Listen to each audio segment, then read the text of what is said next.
Mesdames, bonsoir, monsieur, bonsoir. Bienvenue à cette nouvelle édition de nos grands soirs sur votre chaîne de télévision Info TV avec en relais Capital FM 102.8. Bienvenue à cet échange vespéral qui va nous permettre de reparcourir un sujet majeur de l'actualité. Et on le sait, depuis pratiquement un mois, le Cameroun est pris en otage dans un débat qui concerne d'abord les églises de réveil en fin d'année 2024 et 2025 commence avec le sujet de l'église catholique. Elle est sortie de quelques évêques au sujet de l'alternance dans notre pays. C'est un sujet qui anime pratiquement tous les choux gras, tous les plateaux, toutes les plateformes d'échange et autres sur cette sortie des évêques. Notre question ce soir est celle de savoir pour qui roulent justement ces évêques. Est-ce qu'ils roulent pour le peuple qui serait en souffrance? Est-ce qu'il roule pour les partis politiques d'opposition?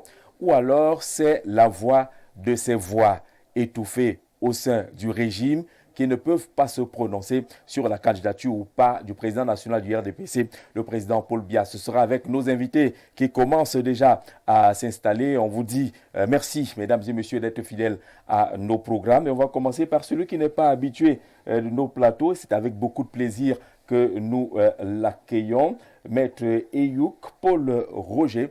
Il est avocat au barreau du Cameroun. C'est un grand plaisir de vous avoir, Maître. Bonsoir et bienvenue. Bonsoir Jean-Jacques, c'est un plaisir pour moi de partager ce plateau avec vous. Bonsoir à mes copanélistes et bonsoir à vos millions, j'allais dire vos milliards de téléspectateurs. Alors l'année a bien commencé, on espère, 2025. L'année commence bien, on est encore dans les premiers jours et on observe, on pense que tout ira pour le mieux. Alors on a eu ce débat assez long et assez large sur les églises de réveil en fin de l'année 2024. On a entendu mille et une choses et on entame l'année avec un autre sujet qui concerne l'église, cette fois-ci l'église catholique. Pendant un mois, le Cameroun parle des églises et de l'église. Est-ce à dire que l'église est très puissante au Cameroun? Alors, est-ce que l'église est puissante au Cameroun? Je ne peux pas dire non. Je dirais plutôt que l'église a sa place au Cameroun. Parce que dans la vie de la société, vous allez voir que l'Église apparaît à chaque niveau de la société. Dans les événements, dans les grands événements, dans les grandes manifestations, l'Église est présente. Et il faut quand même dire que l'Église joue un grand rôle dans la société.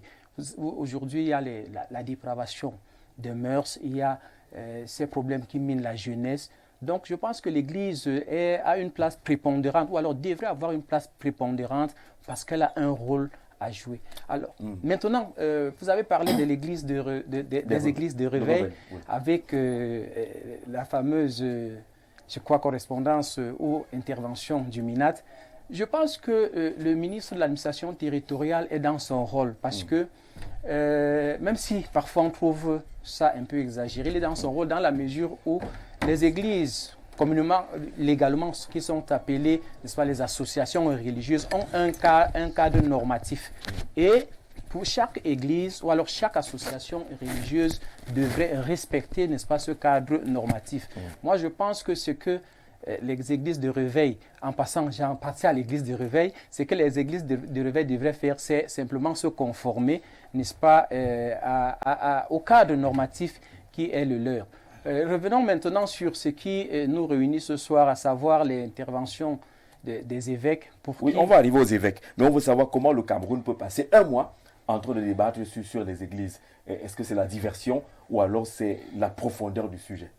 Non, c'est la profondeur du sujet, ce n'est pas la diversion. Ce qu'il faut savoir, c'est que nous sommes dans une année électorale et l'Église a des fidèles. Ce sont ces fidèles-là qui sont en même temps électeurs. Donc, ils sont aussi là, l'Église est aussi là pour éduquer les masses, pour éduquer les électeurs. Donc, ce n'est pas anodin ce qui se passe à l'heure actuelle. Donc, la position, par exemple, d'un leader d'Église peut impacter, peut influencer, n'est-ce pas, le processus électoral. On parle moins des problèmes d'électricité, alors que le sujet ne manque pas d'intérêt. On parle moins des questions de route, mais quand c'est l'Église, tout le monde se lève, curieusement. Oui, tout le monde se lève parce que, en fait, ce qu'il faut comprendre, c'est que l'Église a toujours cohabité avec l'État. Et lorsqu'on va revenir tout à l'heure, je vous prendrai un exemple dans la Bible. Ces deux voisins, ces deux compagnons qui ont toujours marché ensemble, chacun ayant son rôle bien précis. Je pense même qu'ils ont des rôles complémentaires. Donc pour moi, je pense que c'est pas anodin, c'est pas du pur hasard, c'est vraiment la question de fond. Parfait Voum est avec nous. Aloïs Parfait Voum, il est le président national du Forum républicain. C'est un parti politique, j'ai pas envie de dire de l'opposition, c'est un parti politique, ça va comme ça, non? Aloïs Parfait. C'est d'abord un parti politique avant d'être un parti politique de l'opposition. C'est clair que c'est un parti de l'opposition. Bonsoir à tous les téléspectateurs, bonsoir au panel et je suis heureux d'être là. Bienvenue sur ce plateau, notre causerie de tous les soirs entre 17h et 19h. Nous entrons justement par ce constat. Depuis un mois, on parle d'église au Cameroun. Après la phase consacrée aux églises de réveil, on a entamé l'année avec l'église catholique. On a l'impression que c'est le sujet qui mobilise plus. Pourquoi est-ce qu'on a l'impression justement que l'église ne laisse personne indifférent? Est-ce qu'on est un État, j'allais dire, très ancré dans la vie religieuse ou il y a d'autres raisons? Non, la raison principale, c'est que nous sommes en 2025 et chaque corps de la société doit, comme on le dit souvent, mouiller le maillot. Et peut-être qu'on a commencé avec les églises, demain ça sera peut-être les journalistes, après-demain d'autres pans de la société. Dans 2025, chacun à son niveau a décidé de mouiller le maillot.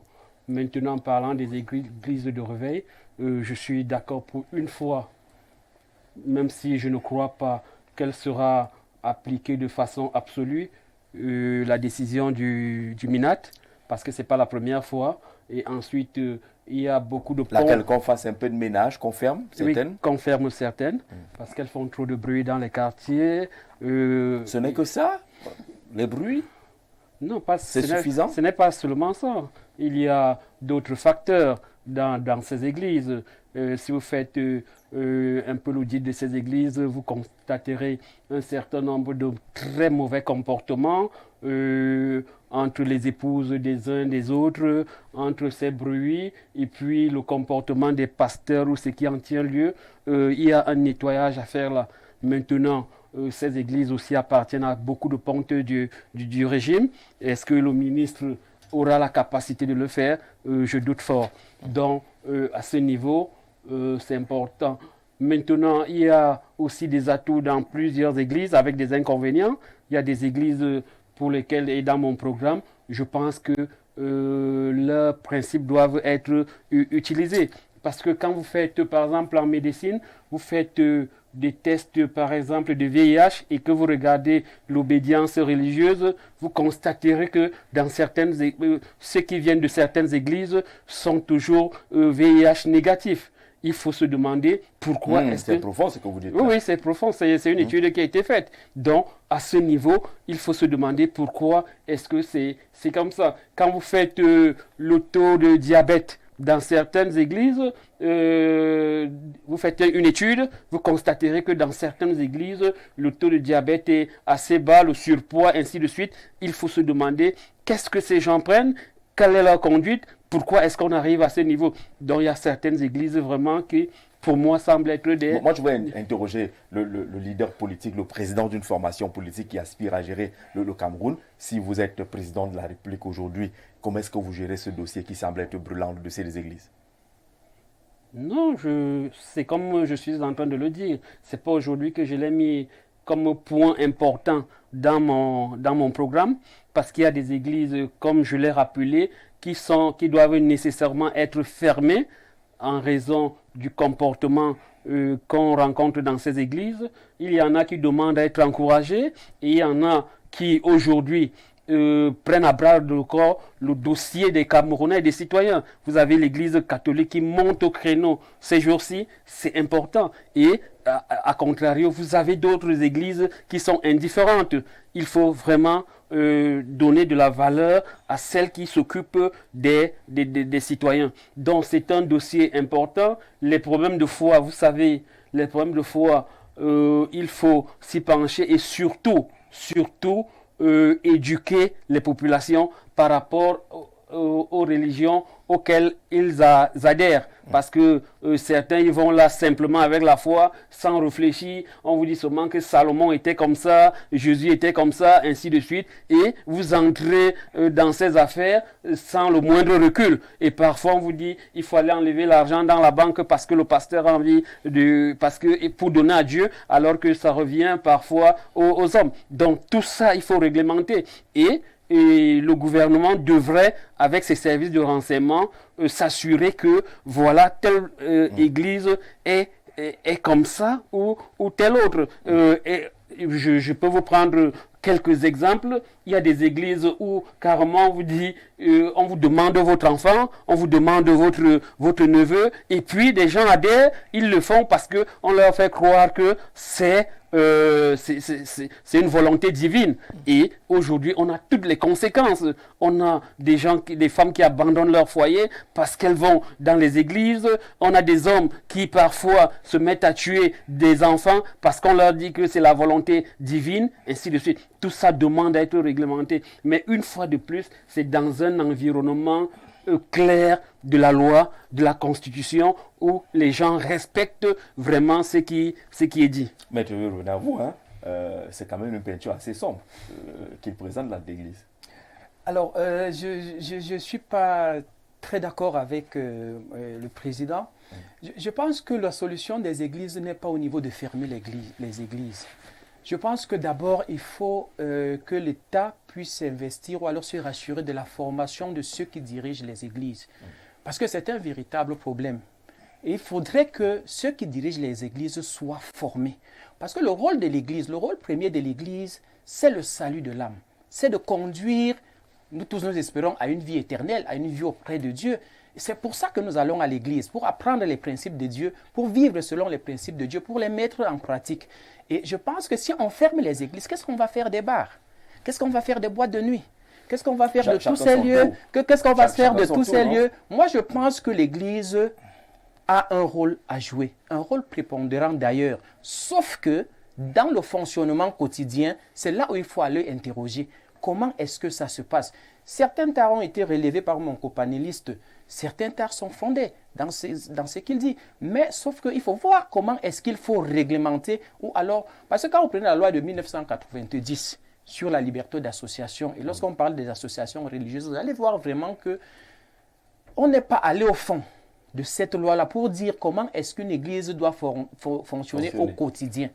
Et donc, c'est pour ça que vous avez, il a parlé de nuisances sonores, il a parlé d'un certain nombre de choses. Ça revient de façon répétitive. Donc, le problème pour moi, la solution ne serait pas de fermer les églises. J'ai dit tout à l'heure que la première chose, c'est qu'il faudrait que les églises se conforment au cadre normatif qui est le leur.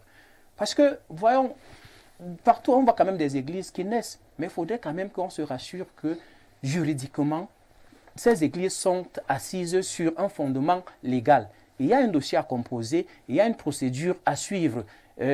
Dernièrement, j'ai suivi quelqu'un dire, et peut-être avec raison, que depuis un bon bout de temps, les dossiers qui sont remontés au niveau de la présidence de la République, il n'y a pas de retour. Il n'y a pas de retour. C'est peut-être un problème, mais je pense que la bonne foi, pour être crédité de bonne foi, les dirigeants des églises devraient quand même être détenteurs au moins de la preuve de ce qu'ils ont entamé le processus et que peut-être on est au niveau où on attend le retour de la présidence de la République. Accueillons Célestin Djamène, président national de l'Alliance patriotique et républicaine à part, en abrégé. Monsieur le Président, bonsoir et bienvenue. Bonsoir Jean-Jacques, bonsoir à tous les téléspectateurs d'Info TV et merci pour l'invitation. Très heureux de vous avoir en début d'année. On suppose que l'année commence bien. Oui, de toute façon, on a engagé chaque année dans le domaine politique avec la même vigueur, avec la même détermination, parce que quand on est dans l'action politique, il n'y a pas de pause. Même quand on a l'impression d'avoir une pause physique, je crois que sur le plan intellectuel, sur le plan mental, on est toujours en activité. Donc les années se suivent et malheureusement se ressemblent. Et puis maintenant, il y a les échéances électorales qui vont peut-être changer le cours de l'histoire. J'espère que cette année, comme l'a dit le Monseigneur Jean Barga, c'est une année vraiment jubilaire. Une année de changement historique, quelque part. Et moi, je suis dans cette optique-là parce que les Camerounais ont beaucoup donné. Il est temps enfin que le changement tant souhaité arrive. Je suis dans cette dynamique-là. Vous êtes devenu l'ami des évêques ces derniers temps. Non, je pense qu'un homme politique s'accroche d'abord à ce qui est dit. Encore qu'en politique, le non-dit est parfois plus important que ce qui a été dit. Maintenant, par rapport à ce qu'a dit mon co-panéliste, je ne pense pas que l'Église soit là pour sauver les âmes. C'est Jésus qui est venu pour nous sauver. Il nous a garanti la vie après la mort. Il n'y a pas de représentant de Dieu sur terre, il n'y en a plus. C'est terminé. Il n'y en a plus. Non, il y en a Et le plus. Monseigneur Jean Barga, il est quoi? Il est dans une fonction ecclésiastique, c'est un prélat, c'est une autorité morale. Mais il n'est pas le représentant de Dieu, ça va de soi. Donc l'Église ne sauve pas les âmes. C'est soi-même qui nous nous sauvons nous-mêmes, par notre comportement. Jésus a dit quand il est venu qu'il a brisé le voile qu'il y avait entre Dieu et l'homme. La nouvelle alliance, c'est l'homme et Dieu directement. Il n'y a plus de représentants. C'est pour ça que même dans les églises catholiques, il n'y a plus de confession-là comme il y avait à l'époque. C'est terminé tout ça. Donc il faut arrêter de faire croire aux gens que c'est l'Église qui sauve les hommes. On se confesse toujours à l'Église catholique. L'Église ne sauve rien du tout. Par contre, l'Église a un rôle social. Il faut, comme l'a dit Grégoire Ouna, laisser les évêques s'exprimer. Pourquoi devrait-on s'offusquer? Parce qu'avant tout, avant d'être prélat, prêtre, abbé, diacre, ils sont d'abord les citoyens camerounais qui votent.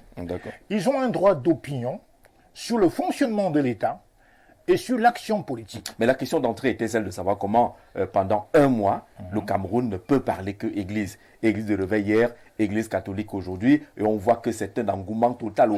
Tous les plateaux parlent Église. Est-ce que ça démontre la toute-puissance de l'Église?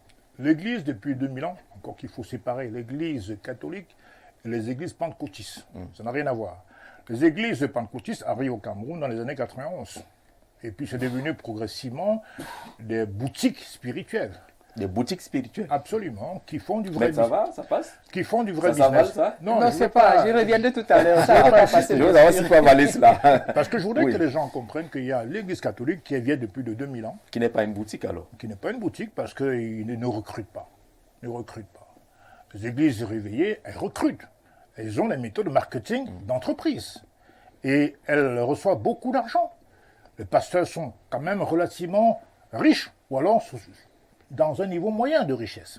Et donc aujourd'hui, on dit que les méthodes, si on parle maintenant de l'Église, c'est bien parce que les évêques parlent aussi de la politique, ce qui est leur droit. Parce que l'Église s'occupe des souffrances humaines, quelles qu'elles soient. Il n'y a même pas d'immixtion dans la sphère politique. C'est son rôle. Rappelez-vous qu'au XVe siècle, c'est le droit canon qui existait. Le droit politique n'existait pas. C'est l'Église qui inspire le droit actuel, quelque part. Donc, tout ce qui était moral, juridique, était réglé par l'Église. Encore aujourd'hui, chez les musulmans, c'est le droit islamique qui régit la société. Vous avez des États islamiques, comme l'Iran, l'Arabie Saoudite, qui puisent le principe dans le Coran. Et même chez les chrétiens, le président américain prête serment sur quoi? Sur la Bible. Sur la Bible. Carrément sur la Bible. Ouais, donc l'influence de l'Église, elle est inséparable de l'État. Sauf que l'État ne devrait pas être soumis aux dogmes religieux. Et c'est pour ça qu'on invente la loi laïque, qu'on l'a mise dans la Constitution camerounaise, en 1972 et 1996. C'est-à-dire que l'État assure sa neutralité. Elle garantit le droit d'expression de tout le monde, quelle que soit votre obédience philosophique ou religieuse. On n'a pas inquiété monsieur Abo, monseigneur Cléda, parce qu'il a parlé de politique. C'est son droit. Et puis l'Église est en face avec les populations. D'accord. L'Église est sur terre, et là, dans l'au-delà, mais elle vit d'abord sur terre. Donc elle vit les souffrances des autres. Et pourquoi, de quel droit lui interdirait-on de parler des choses de tous les jours? Alors, vous dites qu'elle ne sauve pas les âmes, mais elle peut parler des choses de tous les jours qui peuvent protéger. Bien entendu. Vous aussi, vous en parlez, vous êtes un citoyen. D'accord. Mais je reviens à vous, avant d'afficher le thème du programme. C'est une expression qu'on a entendue pendant tout ce débat sur les églises de réveil. On les a comparées à des boutiques. On semblait indiquer là-bas, là, tu ouvres ton affaire et tu gagnes beaucoup. Alors, je pense que ce n'est pas un problème qui est propre à l'Église. Les dérapages, la mauvaise façon de faire, ce n'est pas propre à l'Église, encore moins à l'Église pentecôtiste ou à l'Église de réveil. Je pense qu'on trouve cela dans tous les corps de métier dans la société. Si vous allez, excusez-moi, peut-être dans tel corps, chez les enseignants, vous allez trouver qu'il y a peut-être un enseignant qui n'enseigne pas bien. Vous n'allez pas dire que tous les enseignants ne font pas bien. Si vous allez dans tel autre corps, vous allez trouver la même chose. Je dis, au niveau des églises aussi, je suis d'accord qu'il y a des dérapages. Il y a, permettez-moi l'expression, et c'est biblique, des brebis galeuses ou alors des brebis égarées ou perdues. Et il y en a. Mais est-ce à dire que dans la globalité, l'Église ne joue pas son rôle? Je dis, l'Église joue son rôle et l'Église a un rôle prépondérant à jouer. Et je dis, mon copanéliste disait tout à l'heure que l'Église ne sauve pas. Je pense que c'est la première mission parce que Jésus est parti. Ce qu'il a laissé, c'est l'Église. C'est pour ça il n'est pas parti. Hein. C'est pour ça que l'Église est là pour amener les âmes vers Jésus, pour amener les âmes vers le salut, pour que les âmes ne se dispersent pas. Parce que chaque chrétien a l'espérance de ce que un jour, tel qu'il a fait la promesse, Jésus va revenir le chercher, chercher l'Église. Et il l'a dit qu'il viendra chercher l'Église. C'est écrit dans la Bible. Il viendra chercher l'Église. Et entre-temps, donc, ces prêts-là, les prêtres, les évêques et autres sont là, n'est-ce pas, pour maintenir, n'est-ce pas, les fidèles dans l'éveil, pour que Jésus... Vous connaissez la fameuse histoire des vierges sages et des vierges folles. Pourquoi son retour? Qu'il prouve que l'Église est prête pour être enlevée. D'accord, on va afficher le thème de ce programme qui interroge justement le débat politique dans lequel l'Église nous a entraînés en ce début d'année, notamment l'Église catholique. Pour qui roulent ces évêques? La question, elle est posée comme ça. On met quelques précisions. Est-ce que les évêques roulent pour le peuple? Vous avez vu qu'on n'a pas dit l'Église catholique, on a précisé ces évêques. Est-ce que ces évêques roulent pour l'opposition ou alors pour ces voix qui semblent être étouffées au sein du régime? Est-ce que c'est votre affaire? Est-ce que vous buvez les sorties de ces évêques-là comme du petit lait quand on est dans l'opposition? Bon, c'est essentiellement les évêques catholiques, oui. L'Église catholique, essentiellement.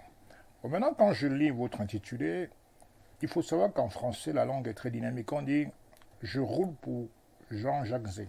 Je suis roulé par Jean-Jacques Zé. Jean-Jacques Zé roule. Quand on dit « je roule pour », ça peut se supposer que je travaille pour Jean-Jacques Zé. Oui. Et quand on dit « je travaille pour quelqu'un », ça suppose qu'on s'est concerté quelque part avant, qu'on a négocié quelque chose, et que je vous rémunère ou que vous me rémunérez. Alors, maintenant, la question est de savoir, est-ce qu'on peut remplacer l'Église roule pour l'opposition ou autre par l'Église se bat pour l'opposition ou pour le peuple? Alors, si on prend l'Église roule pour l'opposition ou pour le peuple, je crois que ce serait un peu inapproprié parce que l'Église est une vieille institution qui a même fait de la politique. On a eu des prêtres communistes, des prêtres ouvriers en Amérique latine. Oui, des prêtres qui sont devenus chefs d'État. Exactement. On a eu Aristide Bertrand en Haïti pendant 2 mandats. Il était toujours prêtre. Je veux dire qu'il n'a pas renoncé à la prêtrise non plus. On a eu Jean-Paul II à l'époque qui avait juré de faire tomber le communisme. Parce que jeune Polonais, il en a souffert du régime polonais. Donc finalement, l'Église a de l'expérience de bouleverser les structures sociales.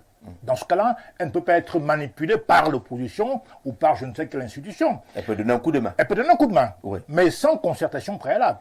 Maintenant, ça veut dire que l'Église se bat dans le cadre d'une mission de combat. D'ailleurs, Cléda l'a dit, Monseigneur Cléda l'a dit sur RFI. Je suis dans une mission de combat et je suis opposé, il n'a pas mâché ses mots, au régime en place aujourd'hui et qu'une nouvelle candidature du président Paul Biya serait irréaliste. C'est ce qu'il a dit. Donc je pense que l'Église, l'expression la plus idéale pour moi, c'est que l'Église se bat pour les valeurs multimillénaires qu'elle a toujours eues. C'est-à-dire qu'aux côtés des souffreteux, des gens délaissés pour compte de la société, des gens qui pleurent et qui viennent le consoler. Rappelez-vous que dans certains villages au Cameroun, il y a beaucoup de structures de l'État qui ne fonctionnent plus et que l'Église prend en relais. Que ce soit l'école confessionnelle, que ce soit les hôpitaux même, les dispensaires, que ce soit les banques alimentaires. L'Église est là. Donc l'Église devient comme ça un État parallèle quelque part. Et on lui dénie le droit de se prononcer sur la vie de la société. Je crois que ce n'est pas réaliste. Donc moi je pense que l'Église ne roule pas, mais se bat pour les valeurs millénaires. Pour le peuple, naturellement. L'opposition, on s'en fout un peu. Elle n'a qu'à prendre ses responsabilités. En tout cas, ce que l'Église dit maintenant, on le disait depuis. Nous savons que le régime est vieux de 42 ans. Sur le plan industriel, on a eu le communiqué, le discours du chef de l'État à la nation le 31 décembre. Sur le plan industriel, il a dit des choses qui ne sont pas vraies. Parce que quand il dit que l'opérationnalisation de l'industrialisation est en marche, c'est faux. Quand je prends la zone cité Sigbassa, Bonabéry, qui étaient les zones franches des zones industrielles, c'est complètement mort. Quand on parle d'un taux de croissance de 3,6%, c'est vraiment rien du tout, eu égard nos richesses minières et naturelles. Maintenant, l'Église, pour une première fois, prend de manière publique au moins 8 évêques leur position sur la présidentielle. Jean Barga nous a dit que nous sommes en année jubilaire. Sous-entendu, c'est une année historique. Il faut aller voter. Il n'avait jamais dit ça auparavant. Monseigneur Clédet est allé plus loin. Le Monseigneur de Yagua a carrément dit que vaut mieux le diable qui a su la transition que le RDPC au pouvoir. C'est ce qu'il a dit. Et Bafoussam encore avant-hier. Donc c'est une curée. Faut-il s'en réjouir? Oui, puisque pour une fois, parce qu'ils parlent rarement ces gens-là, pour une fois ils prennent position sur le plan politique de manière non dissimulée, mais bien, il faut bien sûr applaudir. Maintenant, sachez que ceux qui sont au pouvoir, ceux qui s'en réclament d'ailleurs, sont aussi souvent des pratiquants catholiques. Grégoire Ona est catholique pratiquant. Et qu'est-ce qu'il a dit? Il a dit, mais laissez les évêques parler. Ils ont peut-être pas tort. Il dit, nous-mêmes, on a nos insuffisances. On a manqué à beaucoup de choses. Même le chef de l'État l'a reconnu. Même le chef de l'État dit qu'on a échoué. Si le Camerounais le plus connu, au plus haut de l'échelle, dit qu'on a échoué, parce que quand il dit que je suis conscient de vos frustrations, vraiment, ça ne mérite pas notre intention, l'intention d'époque qu'on avait eue. Oui, mais ça fait 42 ans qu'il est là. Mais la question est là. Pourquoi maintenant? Pourquoi attendre une année comme 2025 qui est électorale, alors que l'Église est censée veiller sur la société au quotidien? Ne pas attendre un événement comme celui-là pour venir coller ses sorties. Il y a deux choses. Premièrement, les évêques qui parlent intuitu personné. C'est pas au nom de l'Église. Mais la question demeure. Elle demeure. Oui. Donc c'est pas vraiment l'Église comme lors de l'assassinat de Jean-Marie Benoît Bala. L'Église a vraiment parlé en tant qu'Église, c'est-à-dire que l'épiscopat français camerounais a parlé. Bon maintenant, l'Église au quotidien, elle n'a pas besoin forcément de faire la publicité de ses œuvres au quotidien. Moi j'ai été enfant de chœur, servant de messe. Pendant toute ma scolarité à l'école primaire par exemple, je voyais souvent au réfectoire derrière, on donnait à manger à nos parents. Les indigents, les gens qui avaient du mal à manger, il y avait beaucoup de familles qui venaient, qui avaient besoin d'un coup de main, et puis l'Église donnait, quelque part. Donc, elle doit, en conséquence, se prononcer sur la misère, sur les souffrances du peuple. Donc, aujourd'hui, je dis que, n'oubliez pas qu'en 92, c'est pas seulement en 2025, M. Cardinal Toumi demandait au président Paul Biya déjà de quitter le pouvoir. 1992, ça fait pratiquement 32 ans. Donc, ce n'est pas un fait nouveau. Et d'ailleurs, Samuel Clédet, qui a vécu longtemps auprès du cardinal Toumi, ne fait que relayer un peu les idées de son mentor, quelque part. Il dit exactement la même chose 32 ans plus tard. Donc pourquoi s'en offusquer? Je pense qu'aujourd'hui, il faut simplement laisser le jeu démocratique se jouer. C'est une année jubilaire, je le répète. M. Paul Biya, sur le plan juridique, a tous les droits de se représenter, c'est vrai. Il n'y a pas de limitation d'âge dans la Constitution. Mais est-ce qu'on a le droit de dire à tel candidat de ne pas être candidat alors que... Oui, c'est la liberté. Il n'y a pas de coup d'État. Tant qu'il n'y a pas de coup d'État... De ne pas être candidat? On peut lui demander parce que quand vous avez 45 ans... Il a tous ses droits. Il a les droits sur le plan du code électoral, le plan de la Constitution. Il a les droits de se représenter, évidemment. Mais maintenant, sur le plan ontologique, le président Paul Biya, ça fait 42 ans de présidence. Ça fait plus de 20 ans de primature, ou 15 ans de primature, et puis plus de 20 ans en tant que haut fonctionnaire de l'État. Donc ça vous dérange? Non, ça ne me dérange pas. Ça ne le dérange pas, lui. Le président. Non, ça ne me dérange pas. Il dit qu'il reste sa détermination. Il reste déterminé en tout cas. Oui, oui, bien sûr, bien sûr. Il a son opinion. Moi, je pense qu'aujourd'hui, sur le plan du droit, le président Paul Biya sortant a le droit de se représenter, évidemment. Mais maintenant, sur le plan de la politique, la vision politique, est-ce qu'il a les mêmes envies, les mêmes capacités maintenant de faire à 92 ans ce qu'il n'a pas pu faire? On s'en tient à ce qu'il a dit. Oui, mais que sa détermination à vous servir reste intacte. Entre ce qu'il a dit et ce que nous vivons, il y a quand même un gap. Je vois, d'abord, il reconnaît qu'il n'y a pas de route, le président dans son discours. Il dit qu'il le regrette profondément. Il comprend nos frustrations. Donc, le président reconnaît qu'il a échoué quand même quelque part. Et c'est très honnête de sa part. Mais il peut améliorer. Il faut améliorer. Aloïs Parfait, vous. Ben oui, il dit ça chaque année. Lorsque les évêques font ces sorties, vous êtes de l'opposition, vous applaudissez comme Célestin Djamène? Non seulement j'applaudis, j'en redemande encore. C'est-à-dire qu'il faut qu'ils aillent plus loin. Vous les mettez en mission, là. Il faut qu'ils aillent plus loin. Parce que entre 2018 et 2025, ils ont beaucoup souffert. Qui a souffert? Les évêques. De quoi? Ils reçoivent tous les 2 œuvreux. Ils ont été victimes d'assassinats. Il y a celui de l'extrême nord, qui a failli en pâtir au Togo, parce qu'on a assassiné un des siens ici à Mvolier et on l'a accusé d'avoir fomenté cet assassinat. Donc, quand ils sont dans ce type de situation, c'est normal que 7 ans plus tard, ou bien lors de la prochaine mandature, qu'ils se prononcent vigoureusement. Et c'est pour cela que je dis... Est-ce que c'est aujourd'hui qu'ils reçoivent l'aide désœuvrée pour prendre cet aspect? Ça fait partie de l'émission L'Église, non? Oui, mais que ce soit au Cameroun, en France ou ailleurs, ils reçoivent les désœuvrés. Oui, mais la situation est plus grave. Non seulement les désœuvrés, mais l'environnement social est complètement délabré. Il est délabré. Et d'ailleurs, ceux qui ne le font pas, c'est une faute.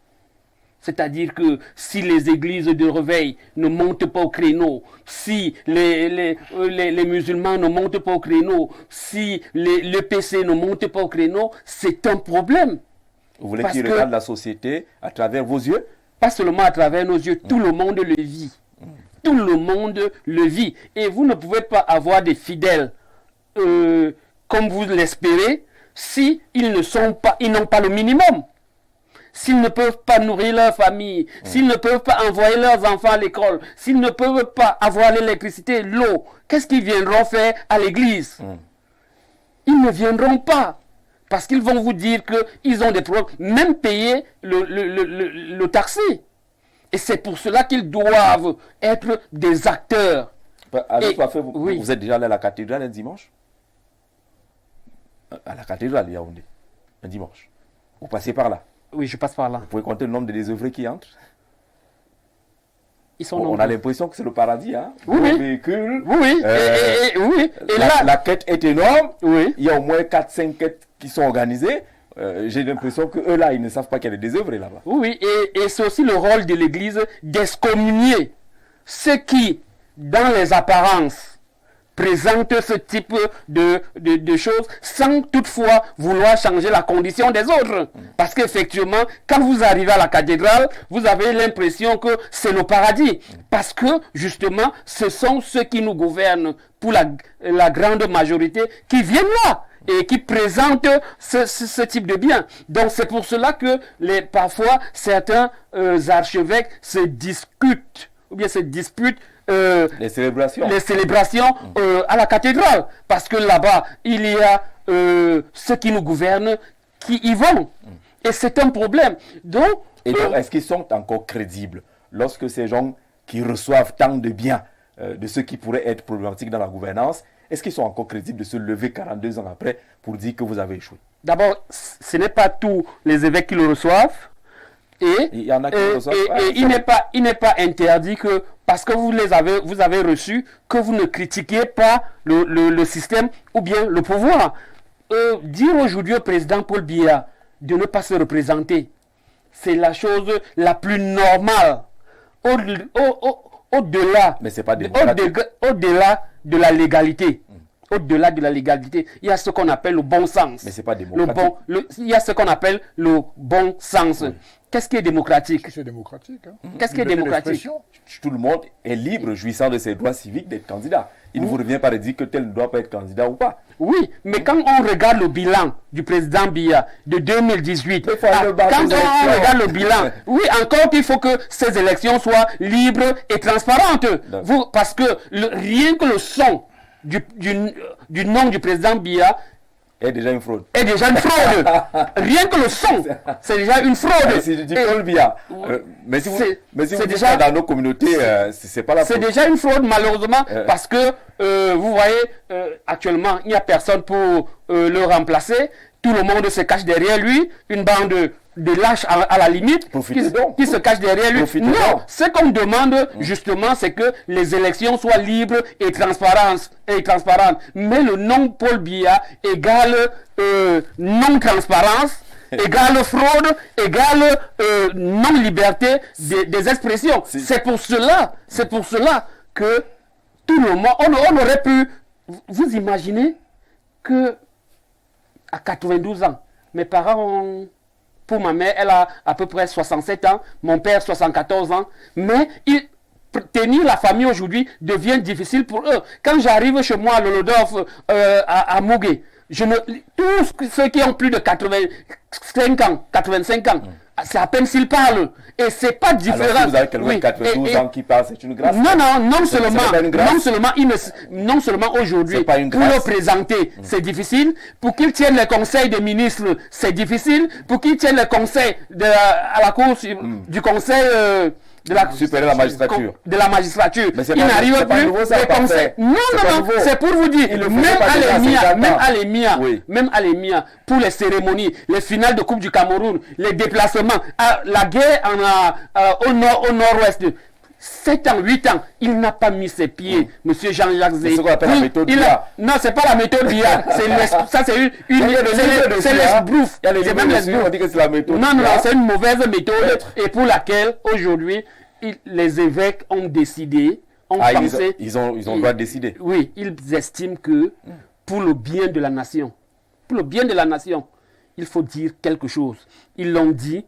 Ça va s'étendre et les autres doivent suivre. Ceux qui ne vont pas suivre seront complices de ce qui arrivera au Cameroun. Maître Eyouk, est-ce que les évêques roulent pour le peuple, pour l'opposition ou pour ces voix qui pourraient exister au sein du régime et qui ne peuvent pas s'exprimer? Alors, Jean-Jacques, j'aimerais commencer par dire quelque chose. C'est que, je l'ai dit en l'entame, l'Église et l'État, ou alors le gouvernement, ont toujours coexisté. Même dans les Saintes Écritures, je m'en vais vous prendre 2 exemples. Joseph est en prison, ou alors il est chez Pharaon. Il sert chez Pharaon et du jour au lendemain, il est mis en prison. Et 2 serviteurs de Pharaon le retrouvent en prison.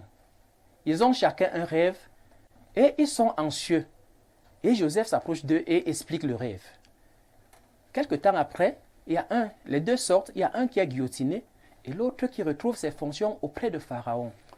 Et quelque temps après, Pharaon lui-même a 2 rêves successifs et il est troublé.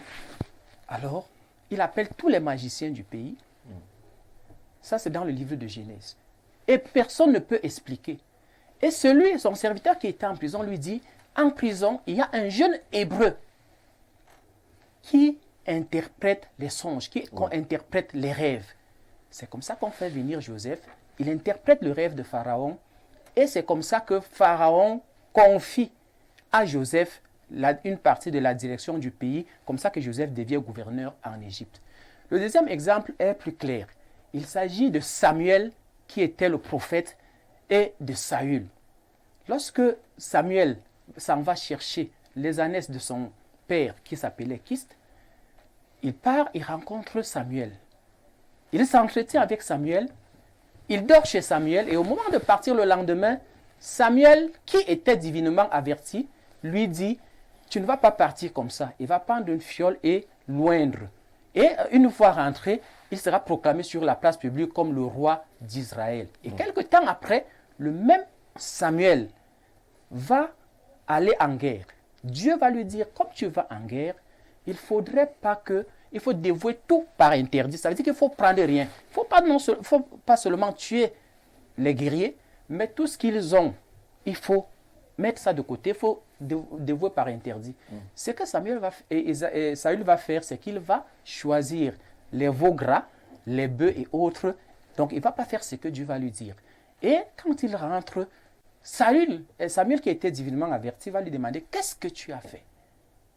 Il va lui expliquer. Il lui a dit, mais tu n'as pas fait ce que Dieu t'a demandé de faire. Il lui a dit, lorsque tu étais, et si j'aime bien ce verset, il dit, lorsque tu étais petit à tes propres yeux, Dieu n'a-t-il pas fait de toi le roi d'Israël? Vous voyez? Qu'est-ce qu'on comprendrait par là? Ce qu'on comprend par là, c'est que le prophète, c'est-à-dire la religion, l'Église, et le roi, c'est-à-dire le président de la République, celui qui dirige le peuple au quotidien, ont toujours coexisté, ont toujours travaillé ensemble. Ils sont complémentaires dans leur action. Alors, pour revenir à la question qui est posée, est-ce que les évêques roulent pour les voix muselées? Je ne pense pas, parce que ici, faudrait d'abord, au préalable, déterminer quelles sont ces voies-là et faire le rapprochement. Est-ce que les évêques vous roulent pour l'opposition? Je pense que mon copanéliste, M. N'Djamène, a répondu, et je pense que les évêques ne roulent pas pour l'opposition. Est-ce que c'est pour le peuple? J'ai l'impression que c'est peut-être pour le peuple que les évêques, peut-être ne roulent pas, mais voudraient apporter un coup de pouce pour que la vie dans la société soit améliorée. Si c'est pour le peuple, il n'irait pas jusqu'à convoquer l'institution de ceux qui diraient aujourd'hui par le diable. Ils auraient peut-être appelé un changement dans la manière de gérer la cité. Mais oui, ils sont peut-être allés, parlant par exemple de l'évêque de Yaguaki, je voudrais reprendre ce que le copaniste disait tout à l'heure, qui a dit qu'il faudrait peut-être qu'on donne d'abord au diable pour voir. Après, je pense que c'est une façon d'exprimer un malaise, la colère dans la société. C'est ce que je pense. Mais ce que je dis, moi j'aurais plutôt peut-être ajouté... Mais ces pasteurs nous déconseillent la colère. Ils ne vont pas exprimer la colère en l'église alors qu'ils nous déconseillent la colère qui est mauvaise conseillère. Ben oui, il nous déconseille la colère, mais vous savez qu'on reste un homme, hein. On reste humain. Dieu même lui-même, je crois que David dit dans l'un de ses psaumes, il dit à Dieu, souviens-toi que nous sommes des hommes et nous sommes faits de chair. Donc les évêques, comme vous et moi, sont faits de chair. Donc c'est un peu ça. Moi, je voudrais plutôt demander, est-ce qu'il n'est pas possible pour que ceux qui gèrent la cité puissent quand même entendre cette voix-là et se dire qu'il y a des améliorations, de fortes améliorations à faire, ou alors que le peuple est en train de soupirer. Je pense que c'est peut-être là. Et la question, c'est par là que peut-être qu'elle va sortir. C'est bien que c'est vous qui posez les questions.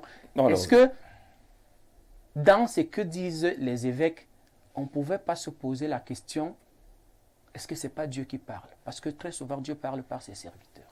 Alors, ceux qui se sont posés cette question ont eu une réponse, celle de la crédibilité de ces évêques-là aujourd'hui.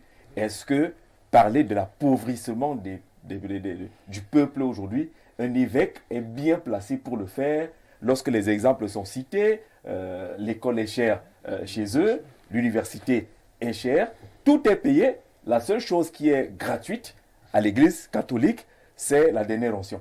Vraiment, pour celui qui est mort là, on peut te donner ce sacrement-là, mais tout coûte cher. Non, sur ce point quand même, je pense qu'il y a lieu de s'interroger. Il y a lieu de s'interroger parce que nous savons tous que si on parle ne serait-ce que le volet éducatif, nous tous aujourd'hui, lorsqu'on veut peut-être que les enfants soient bien formés, sans toutefois jeter le dévolu sur d'autres établissements, on choisit les établissements confessionnels et on sait que ce que ça coûte là-bas, la pension. Donc, on se demande quand même on se pose quand même la question, mais est-ce que ces évêques qui sont à la tête de ces églises-là, est-ce qu'ils ne commenceraient pas... Est-ce qu'ils pensent aux pauvres? Voilà, est-ce qu'ils pensent vraiment aux pauvres? Parce que s'il faut peut-être aller inscrire l'enfant dans une école et payer peut-être 250 000 de pension, est-ce qu'un pauvre, est-ce qu'un démuni peut envoyer son enfant? Est-ce que ce n'est pas discriminatoire, ce montant-là? Ça laisse quand même des interrogations. Alors, sur cet aspect, j'ai posé la question à Parfait tout à l'heure. Il n'a peut-être pas répondu directement. Peut-être qu'il a un peu esquivé. Non. Mais est-ce que l'Église est crédible aujourd'hui à parler de pauvreté ou de l'État qui appauvrit alors qu'elle-même, dans ses actions, on ne sent pas qu'on pense beaucoup aux pauvres? D'abord, ce n'est pas elle qui institue la pauvreté dans un État. Si vous allez dans une école, dans un lycée, on vous donne le niveau d'enseignement dans le lycée.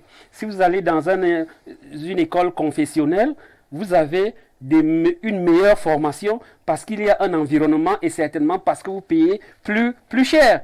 Et donc, c'est pas... Est-ce qu'on doit payer cher à l'église? Non, c'est pas à l'église, c'est à l'école. Il y a des enseignants assez formés qui sont recrutés. C'est pas gratuit. Il y a un environnement scolaire différent des lycées, ainsi de suite. Cela a un coût. Moi, je suis un produit au niveau de l'université, des écoles confessionnelles. Ça coûte extrêmement cher, mais pour une meilleure formation. Et c'est pour cela que, évidemment, ça peut paraître discriminatoire, mais une fois de plus, l'Église profite aussi d'un environnement, parce qu'il y a quand même des ministères de l'enseignement secondaire, de l'enseignement supérieur, qui sont chargés de réguler ces affaires. Si ces institutions se rendent compte que à l'université catholique, par exemple, ça coûte cher, qu'elles saisissent l'université et que l'université s'explique. Je pense, donc c'est un manquement, et ça me permet de répondre à une question que m'a posée Maître tout à l'heure, relative au bar et au snack. Mais une fois de plus, c'est un manquement de l'État. Parce que dans les snack bars, il est prévu qu'à minuit, vous devez fermer. Mais ce n'est pas l'État qui les crée. Hein. S'il te plaît, à minuit, dès que vous arrivez dans tous les bars de Yaoundé, c'est plutôt la gendarmerie ou bien la police qui vient récolter les 1000 francs au lieu de fermer ces bars. Donc c'est une fois de plus la faute. Il est dit dans la loi qu'un bar ne doit pas se trouver à proximité d'un établissement scolaire. Mais allez à Sos, allez à Ikumdoum, allez à Ekie, allez partout. Est-ce qu'on ne complique pas le travail de l'État? Parce que ceux qui le font, c'est quand même nous les citoyens qui savons que c'est interdit, mais on va mettre l'État en difficulté. Non. Quand c'est pour détecter les opposants, l'État est facile. L'État est prévisible. Si aujourd'hui je dégamme là, vous allez voir un bataillon de militaires avec des camions là dehors, ça ne va pas. Ça ne va pas. Ou alors, quand ils cherchent les opposants, c'est facile. On les trouvait même sous le lit. Mais lorsqu'il s'agit des snack bars, de l'alcool, on laisse faire et vous avez donc des policiers, des gendarmes qui chaque nuit sillonnent ces bars à minuit. Et je vous dis, je regrette parfois qu'on ne fasse pas beaucoup d'enquêtes là-dessus, dans tous les bars de Yaoundé. Donc il faut une fois de plus parler de la défaillance du... sauf que lorsqu'on ferme ces bars, vous revenez le lendemain pour dire que oui, il y a des emplois, il va y avoir des gens au chômage. Bonsoir Jean-Jacques, thématique bien choisie. Ce n'est plus une affaire des évêques, c'est une manipulation de l'opposition. Bien fait peur à l'opposition. Seules les urnes parlent. Francis Bekono, depuis Yaoundé, la théorie de la peur. Ce n'est pas ça? Non, je crois que on a parfaitement décrit tout à l'heure. Quand on dit le président Paul Biya candidat, ce n'est pas Paul Biya qui fait peur. Mais le nom de Paul Biya est associé directement à la fraude. Donc victoire automatique. Ce n'est pas très facile ça. Non, ça dit que quand on dit... Ce n'est pas facile. Non, attendez, dans un premier temps, quand on dit on ne souhaite pas qu'il se présente, bien sûr que l'argument de l'âge est avancé, ce qui est tout à fait légitime d'ailleurs. Mais en même temps, ce qui inquiète depuis 1992, c'est qu'on sait que quand il est candidat, il ne perd pas. Alors, mais s'il y a quelqu'un j'allais dire, de la même équipe, du même régime, qui le remplace, vous n'aurez pas peur de perdre. Alors justement, il y a un problème parce que l'analyse devient un peu biaisée. Parce que dans le fond, est-ce que le problème c'est Paul Biya lui-même ou est-ce que le problème c'est le candidat du système? Est-ce que par exemple le chief Diongouté, s'il est candidat, est-ce qu'il peut perdre? Est-ce que le Ferdinand Gongon, le GPS, s'il est candidat, peut-il perdre? C'est la question qu'il faut réellement se poser. Donc, est-ce que le candidat du système peut perdre une élection au Cameroun dans le contexte électoral actuel? Depuis au moins 12 ans, on se bat pour une réforme du code électoral. Je me suis battu contre les arguments de Cabral, non pas parce qu'il demandait à ce qu'on s'inscrive massivement, mais parce qu'il pensait que la seule solution, c'était d'aller s'inscrire. Ce qui est faux parce que non seulement les gens qui s'inscrivent ne votent pas à 100%. Mais parce qu'il a quand même quelques exemples. Non, parce que ce que les gens ont voté. Ce n'est pas ce qu'il dit qui est faux. Il y a des victoires. Non, il y a des victoires quand même. Laissez-moi parler s'il vous plaît. Quand il dit allez vous inscrire massivement, c'est pas faux. C'est bien d'aller s'inscrire. On est des citoyens. Mais en même temps, il faut aussi insister au même moment sur le fait que il faut aller s'inscrire et voter surtout. Oui. Parce que l'abstention, c'est toujours plus de 50%. Alors, quand déjà un système verrouillé d'élection, si en plus vous donnez le luxe de ne pas aller voter, mais vous jouez encore le jeu du pouvoir. Et les 50% d'abstention, c'est pourquoi? Parce qu'ils sont ceux qui vont perdre, ou alors parce que l'opposition n'est pas venue avec des arguments pouvant les convaincre à aller voter. Est-ce qu'on va avoir des arguments pour convaincre un Camerounais qu'il est citoyen camerounais? Je dis, on ne fait pas de la marchandisation. Donc, pour aller voter, qu'est-ce que vous lui proposez? Si ce n'est pas bien, qu'est-ce que vous lui proposez? Il y a des programmes politiques. À part, par exemple, un programme politique qu'est-ce que Biya lui propose qui est connu. Le NDBC n'en a pas. Non, on ne peut pas dire ça. Non, non, et vérifiez, vous êtes journaliste. On va dire qu'il n'y a pas un programme Ils politique. n'en ont pas, ils n'en ont pas. Il y a- Oui, des cartons de savon et de riz, ça c'est vrai, ça c'est un programme à leur manière. Et Mais il n'y a pas un programme politique écrit, ça n'existe pas. Ils font toujours référence de manière sempiternelle au fameux libéralisme Qui est le communautaire. guide, qui est le livre guide. Qui est d'ailleurs Donc, écrit, c'est un programme. par Senghako. Ce que je veux dire, c'est que aujourd'hui, nous avons la conviction que le fait de dire qu'on redoute le président pour le bien, ce n'est pas sa personne qui est en cause, c'est le système. Parce que voyez-vous, quand on dit que, les résultats sont proclamés, présidentiels je parle, hein, sont proclamés 2 semaines après, alors que les pays comparables au nôtre, le Bénin, le Nigeria, proclament les résultats de l'élection présidentielle le même jour. Donc on serait moins intelligent que les Béninois ou que les Nigériens? Je ne le crois pas. Donc, or, on maintient ce système. Deuxièmement, l'article 113 bis du Code électoral dispose que on a plusieurs scrutateurs dans ce bureau de vote, mais seul le PV du président du bureau de vote fait foi. Donc c'est ça qui est remis à l'antenne de l'ECAM. Ce n'est pas normal. Puisque je suis scrutateur, je signe le PV. Et c'est autant d'exemplaires qu'il y a de scrutateurs.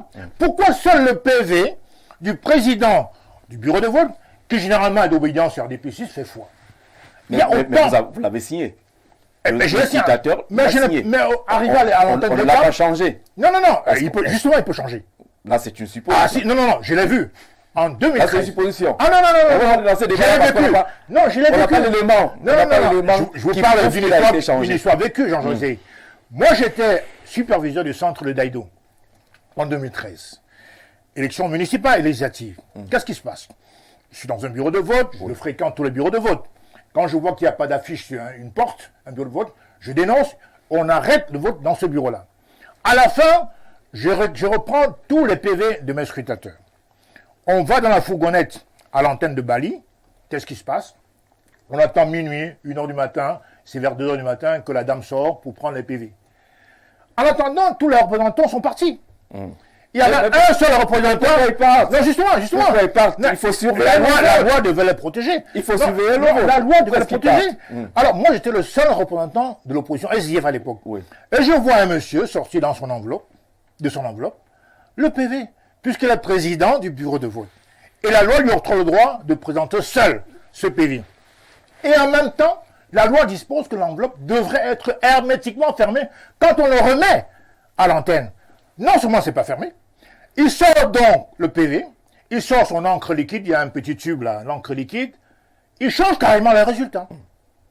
Je vous assure, je l'ai vu de mes 2 yeux. Il change les résultats, il porte donc le chiffre qu'on lui a demandé de porter. Et voilà la victoire du RDPC, même si elle a perdu dans les urnes. C'est terminé. Seul ce PV-là fait foi. Il y a autant de choses dans le code électoral. Le candidat du RDPC ne peut pas perdre. En tout cas, l'élection présidentielle, en l'état actuel du code électoral. Je dis bien en l'état actuel. Alors, on fait comment? On fait comment? On va pas aux élections. Alors, on dit, est-ce qu'il repose? va poser l'élection. Alors, le peuple, vous avez dit le peuple. Oui. Le peuple est le souverain suprême. Oui. Savez-vous que Macky Sall voulait... Et son outil, c'est son C'est son inscription. courage, C'est son inscription. Non, pas. Non, pas que. Non, justement, parce que... D'abord son inscription. Oui, d'abord. Mais pas que. S'il n'y a que ça, on perd. Au Sénégal, par exemple, récemment, Macky Sall voulait s'accrocher au pouvoir. Il a même dit qu'il prorogeait l'élection présidentielle en maintenant Sonko et Diomaye Faye en prison. Le peuple a balisé, a encerclé l'Assemblée nationale, obligeant les députés à saisir le Conseil constitutionnel, qui a demandé à Macky Sall de partir en temps utile, c'est-à-dire le 2 avril. Ce qu'il a fait. Donc quand le peuple se tient debout, je n'appelle à aucune insurrection, mais je dis que le peuple qui donne mandat au président de nous gouverner a aussi le droit d'écourter même son mandat, de lui demander de partir. Donc Alors, tout si repose... le peuple ne le fait pas, c'est que tout va bien. Au Cameroun, le Ah, peuple... ça, le tout va peuple bien au s'est Cameroun. pas Est-ce que levé. tout va bien au Non, Cameroun? je Ah ben, non mais attendez, fais le déduction. parallèle entre ce que vous dites, Non, la déduction, c'est... On nous fait croire qu'il y a la paix. Oui, il y a la paix. Oui. Mais c'est plutôt le silence. C'est pas la paix. Nous sommes dans un pays de silence. Et on peut vous réduire quand on veut. Il y a des gens qui disent, je vois mes enfants grandir, j'ai un travail, tout cela. Mais combien ont un travail? Nous sommes dans une économie basée à 90% sur l'informel. Aujourd'hui, on veut généraliser. Et ceux-là vous répondent qu'ils vous écoutent tous les jours sur les plateaux télé, sur le travail. Oui. On n'est qu'à la critique. On n'est pas à la proposition. Moi, mais- président, qu'est-ce que je fais? Mais qu'est-ce que je fais? Qu'est-ce que je Moi, fais? président, qu'est-ce Je vais que je déclarer fais une manifestation, parfait, vous me l'avez dit, et puis on trouve Si le je moyen de suis dire que président, trouble, qu'est-ce alors que je fais? pour régler les questions d'emploi. C'est ce qui manque peut-être au discours. Mais qu'est-ce qu'il faut faire? Les maires, sur 10 000 conseils municipaux, il y a 9 300 maires RDPC.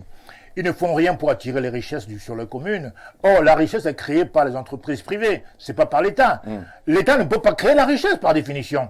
Comprenez ce que je veux dire? Donc, par définition, l'opposant qui n'a pas les moyens décisionnels de créer des instituts, des institutions, etc., fait ce qu'il peut. Encore qu'il a en face de lui l'administration, qui peut à tout moment mettre fin à ces entreprises. Alors, s'il parle pour le peuple, Aloïs Parfait-Voum, on a l'impression que ce peuple-là, il est sourd. Il ne veut pas également écouter ces évêques. On ne le voit pas se mobiliser, il ne va pas s'inscrire parce qu'on a 7 millions d'inscrits pratiquement. Il ne s'aligne pas le jour du vote. L'abstention reste encore très élevée. Ça veut dire que, bon, ils n'ont pas de problème. Non, ils ont trop de problèmes, ils sont dépassés. Ils sont dépassés. Mais à un moment donné, ils vont prendre leurs responsabilités. Parce que ça ne peut pas continuer comme ça. Moi, je peux vous dire que je ne suis pas dans les campagnes d'inscription. Pourquoi? Parce que... Comme leader politique, vous n'appelez pas aux inscriptions. Parce que un bon citoyen va s'inscrire. Si vous faites des campagnes pour qu'il aille s'inscrire, le jour du vote, il ne vient pas. Et il est dans les abstentions. Je l'ai constaté. La deuxième chose, c'est que...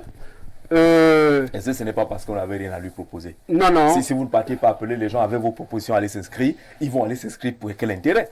Ils viennent s'inscrire pour vous voter parce que vous avez proposé quelque chose. Non, si vous n'avez pas proposé, pourquoi est-ce qu'ils vont s'inscrire? Non, d'abord, eux-mêmes souffrent d'abord et ils doivent prendre leurs responsabilités personnelles. Ça, c'est la première chose. La deuxième chose, et je vous ai dit qu'en 2018 ou bien en 2020, il y a près de 2 millions de personnes qui ne se sont pas allées voter parce qu'elles ne se sentent pas concernées par cette affaire. Le système est verrouillé, le système est mauvais, il est inquiétant et vous leur demandez à tout moment d'aller s'inscrire. Quand vous demandez à quelqu'un maintenant dans ces campagnes d'aller s'inscrire, s'il va s'inscrire, je vous dis, il va vous demander l'argent de taxi pour aller voter. Et c'est cette société que nous avons construite. Bon, vous parlez du droit.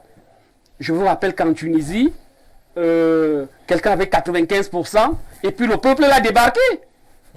Le peuple a débarqué. Parce que ce qui va se passer cette année... Avant la fin de son mandat. Oui, avant la fin de son mandat. Oui. Ce qui va se passer cette année, c'est 3 coups d'État possibles. Le premier, il peut être celui de la fraude. Un coup d'État par la fraude. Le deuxième, il peut être par le peuple. Un coup d'État révolutionnaire. Et le troisième, ça peut être l'armée. Parce que à l'état actuel des choses... On ne peut pas continuer comme ça. Même ceux qui apparemment... Donc il n'y a pas l'option de la victoire d'un candidat face à celui qui sera en face. Il n'y a pas l'option d'une victoire. D'une victoire sérieuse, d'une victoire logique, d'une victoire... Vous savez quoi Pardon? Vous aimez le défaitisme? Non, j'ai l'expérience de ceux qui voulaient aller vous voter. Non, je ne leur dis pas d'aller me voter. Ouais. Vraiment, moi, je suis honnête. Je connais le champ politique. Je dis que le vote aujourd'hui est extrêmement difficile. Vous avez vu ce qui se passe avec Elekam aujourd'hui.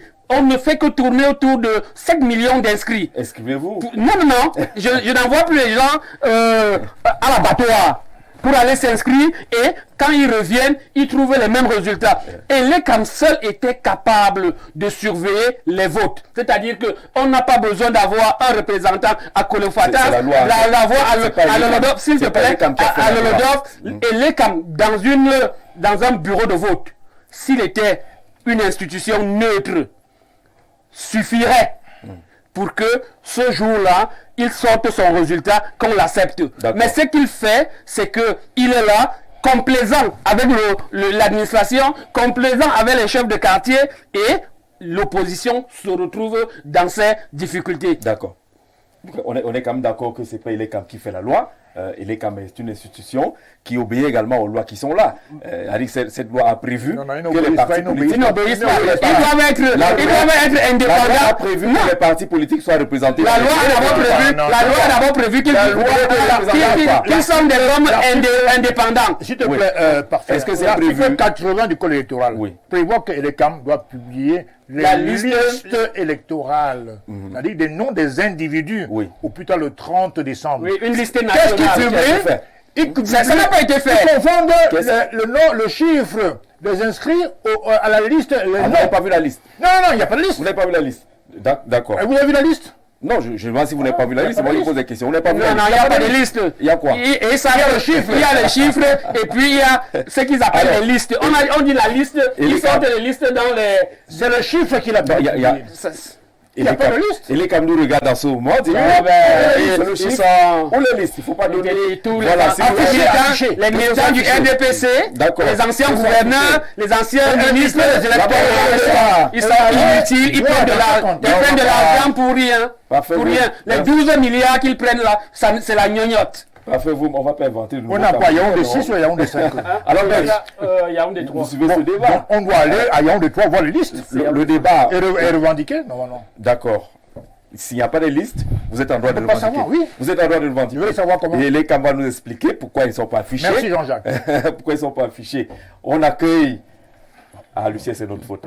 C'est notre faute, Lucien. Peut-être on n'a pas suffisamment communiqué pour que vous arriviez à 17h. Mais vous êtes là. Vous avez suivi un peu quelques moments de ce programme qui interroge justement la sortie de ces évêques avec en fond une question. Est-ce qu'ils roulent finalement pour le peuple, pour l'opposition ou pour quelques voix qui seraient étouffées au sein du régime ou au sein de votre parti politique? Bonsoir et bienvenue, bonne année. Bonne année. Je tiens d'abord à vous saluer, à vous dire bonne année pour l'année qui commence. Une année que nous souhaitons, une année de paix, une année de compréhension, une année de tempérance et une année véritablement qui, selon moi, ne devrait pas être difficile. Il y a eu l'interpellation claire du chef de l'État, il faut de l'apaisement. Alors, je m'excuse pour le retard. Nous, dans le RDPC, nous sommes disciplinés. Il y a eu un problème de communication. Ça, c'est notre maison. Et je suis content d'y être. Maintenant, en ce qui concerne les évêques, ma position a été... C'est votre maison, la maison du RDPC? Je dis... Pour Tibi, c'est votre maison? Non, c'est pas Alors, forcément... je ne savais pas. C'est notre maison. C'est notre La maison. vôtre également. Il commence par dire que du RDPC et c'est notre maison. Ok, Celle-là, d'accord.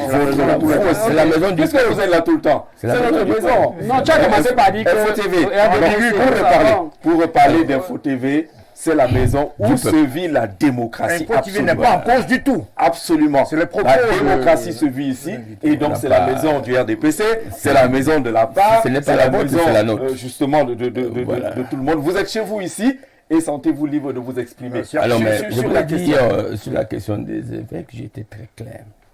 Clair là-dessus parce qu'il faut voir en cela, d'abord, je respecte les évêques. Je suis moi-même chrétien, mais cependant, je tiens à dire que les évêques, ils sont d'abord des individus, ils sont des citoyens camerounais, peuvent donner leur point de vue, somme toute gardés. Ils peuvent même être candidats à l'élection présidentielle, ce n'est pas interdit. Ils peuvent postuler à tous les postes au sein de l'appareil directoire de notre pays. Mais cependant, ce que nous ne pouvons pas accepter, nous autres chrétiens, catholiques aussi, parce qu'ils se sont exprimés comme tels, c'est que quand on se réveille, on se réfère aux Saintes Écritures, le Christ même a été clair. Laissez à César ce qui est à César et à Dieu ce qui est à Dieu. On ne peut pas dire quand même aujourd'hui... C'est une affaire à mille interprétations. on ne peut pas dire aujourd'hui... Je fais la mienne. Je fais la mienne. Alors, on ne peut pas dire aujourd'hui qu'un pays comme le nôtre, qui a toujours été un pays béni, qui a toujours été un pays rassuré, même sur la foi chrétienne, on ne peut pas en venir, quel que soit ce qu'on peut avoir vis-à-vis de l'autre, à convoquer le diable. Parce qu'on a vu, dans tous ces pays, on a convoqué le diable. Lucien, on dit que c'est des figures de style. Alors, ça ne peut pas être figure de style, d'autant plus que quand vous appelez le diable y est. Quand On connaît dans nos murs, il finit par entrer. Alors, mais je dis, on ne peut pas, le président Paul Biya est un citoyen camerounais comme vous et moi. Je crois que sur le plan constitutionnel, nous pouvons l'évoquer parce que c'est la seule règle, la loi qui nous guide par rapport à une élection présidentielle ou à une autre élection. Le président Paul Biya est-il éligible, sa candidature est-il éligible à l'élection présidentielle? Oui. Est-il citoyen camerounais? Oui. Est-ce qu'au niveau de la Constitution, au niveau du droit commun, le président Paul Biya ne peut pas se présenter. Non, il peut se présenter. Alors lorsqu'on convoque à tout cela, et on entre dans 2 phases. Première phase, la phase de notre parti politique. Au niveau de notre parti politique... Je vais vous laisser aller au niveau de votre parti politique. La deuxième phase... Mais il y a le droit, il n'y a pas de problème, il a le droit d'être candidat et tout, mais les gens disent qu'il est quand même assez âgé. C'est là où je viendrai. Est-ce qu'il ne devrait pas... Alors, mais c'est pour cela que j'entrais dans 2 phases. Est-ce qu'on le fait la pas première phase, finalement? La première phase, c'est la phase du RDPC. Si le RDPC, lui, prend le risque de présenter le président Paul Biya et que les autres partis politiques prennent le risque de présenter un enfant de 6 ans et que cet enfant en vienne à gagner des élections, nous allons assumer. Nous allons reconnaître notre défaite. Et puis, nous allons repartir. C'est une façon de parler. C'est aussi une figure de style. Pour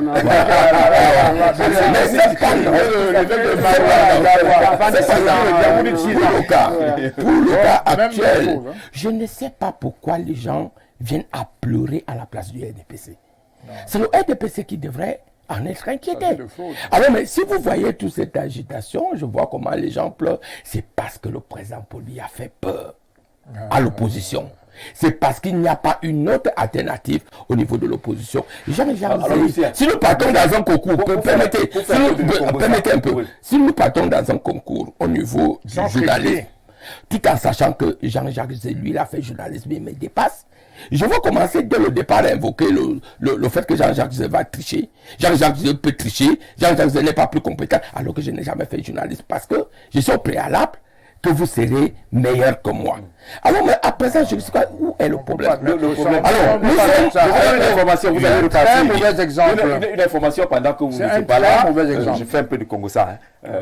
Aloïs Parfait-Voum a dit que le nom de Paul Biya rime avec fraude. Et dès qu'on dit Paul Biya, c'est la fraude. Mais c'est incroyable. Je vais vous dire, vous avez dit quelque chose ici. Ils n'ont même pas été capables de vous dire que la loi a tellement évolué dans notre pays que dans tous les bureaux de vote, peut y avoir un représentant d'un parti politique. Ces gens ne sont même pas capables. Ce n'est pas une évolution. Ils ne sont même pas capables d'avoir 24 000 personnes représentants des partis politiques. Je vais vous prendre mon exemple ici. Ici, il n'y a que le RDPC. Vos scrutateurs, vous les payez appelle le PCRN. Vous les payez combien? Alors, mais quand un parti comme le parti de vous, je ne sais plus parce qu'il est, comment on peut dire quoi? Il est président d'un parti politique. Président d'un parti politique. D'ailleurs, c'est un ami à moi. Je le respecte et puis je respecte son parti. Président national. Oui, bon, en tant que tel, je le respecte. J'ai beaucoup de respect, vous savez. Je te vois venir. Dans ton respect. Quand votre parti politique ne peut même pas avoir un représentant dans un bureau de vote, parce que comment ça se passe? Instantanément, tout le monde sait les personnes. Instantanément, si vous avez un représentant, vous pouvez déjà communiquer ça à votre hiérarchie. Ils n'ont aucune coordination. Ils viennent ici, je vous rappelle que jusqu'à présent, près de 60% des électeurs se trouvent dans les zones rurales. Mais quand vous n'y êtes même pas, et vous commencez ici, je viens vous dire donc au niveau d'ici, le président Paul Biya a eu 98%. Vous avez quelle mesure, quel thermomètre pour remettre en cause cette là-bas. Et si Erekam vous certifie donc que le président Paul Biya a eu 98%. Voilà ça compte. C'est le problème. Alors moi je finis par dire, je respecte les évêques. Mais il faut avoir raison garder. Je suis chrétien catholique. Moi, je ne menace personne. Mais je dis aujourd'hui, le fait de s'attaquer comme ça à un patriarche, à un homme qui a le respect international, qui a le respect de millions de Camerounais qui lui ont fait confiance, je crois que ça ne va pas. Et c'est toujours comme ça que ça commence dans tous les pays. Vous quittez votre mission. Regardez un peu Jean-Jacques Zé en une seconde ce qui se passe dans l'église catholique ici. La pédophilie, tous ces problèmes d'homosexualité, tous ces problèmes où aujourd'hui on ne sait même plus là où nous devons, à un moment donné on avait le respect. Et enfin, il n'y a plus de refus, il n'y a plus de repères dans cette église. Et je vais vous dire pire. Mais aujourd'hui, je me serais attendu que le pape François, qui est déjà sur une chaise roulante, qui n'arrive même plus à se déplacer, qu'il y ait d'une manière globale L'appel des évêques pour qu'ils démissionnent. Parce qu'on a eu un évêque qui a démissionné. Pourquoi avoir un tel acharnement vis-à-vis du président Biya? Pourquoi avoir? C'est-à-dire qu'on n'a même plus aujourd'hui le respect de l'autre. Alors que la Bible nous en appelle à ce respect. Pourquoi avoir aujourd'hui de comprendre que le président Paul Biya ne peut pas se présenter? Alors qu'ailleurs, les évêques, les religieux se sont présentés à l'élection présidentielle. Alors, moi personnellement, je ne parle pas sur le sujet de mon parti. Je dis, je condamne ça.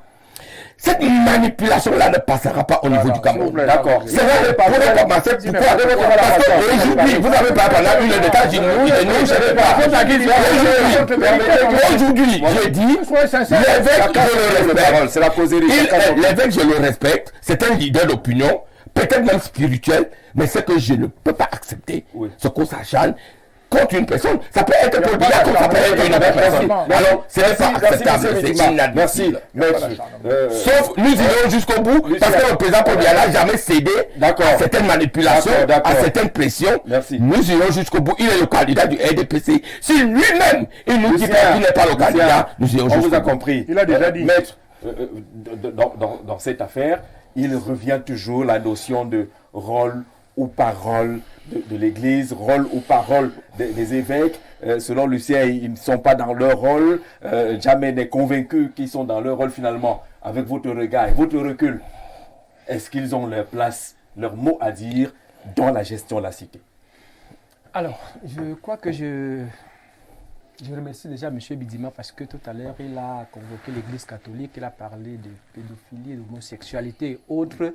Comme pour vous dire. Que c'est maintenant qu'il sait que ça existe là-bas. Voilà. je suis surpris parce que c'est aujourd'hui qu'il en parle en tant que chrétien catholique. Et vous comprenez donc. Ils sont touchés là ben, bien sûr. Vous comprenez donc que les dérives des églises ne concernent pas seulement les églises de réveil. Oui. Ça, c'est deux. Maintenant, est-ce que les évêques sont dans leur rôle? M. Bidima est peut-être arrivé après que j'ai parlé de la cohabitation entre le roi et le prophète. Ça a toujours été comme ça. Et ça ne changera pas. D'abord, on dit même que ce sont des complices. Voilà.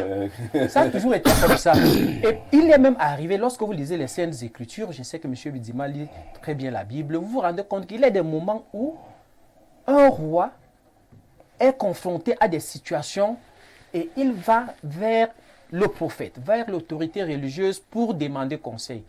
Moi, je pense que les églises, les évêques, ce sont des citoyens.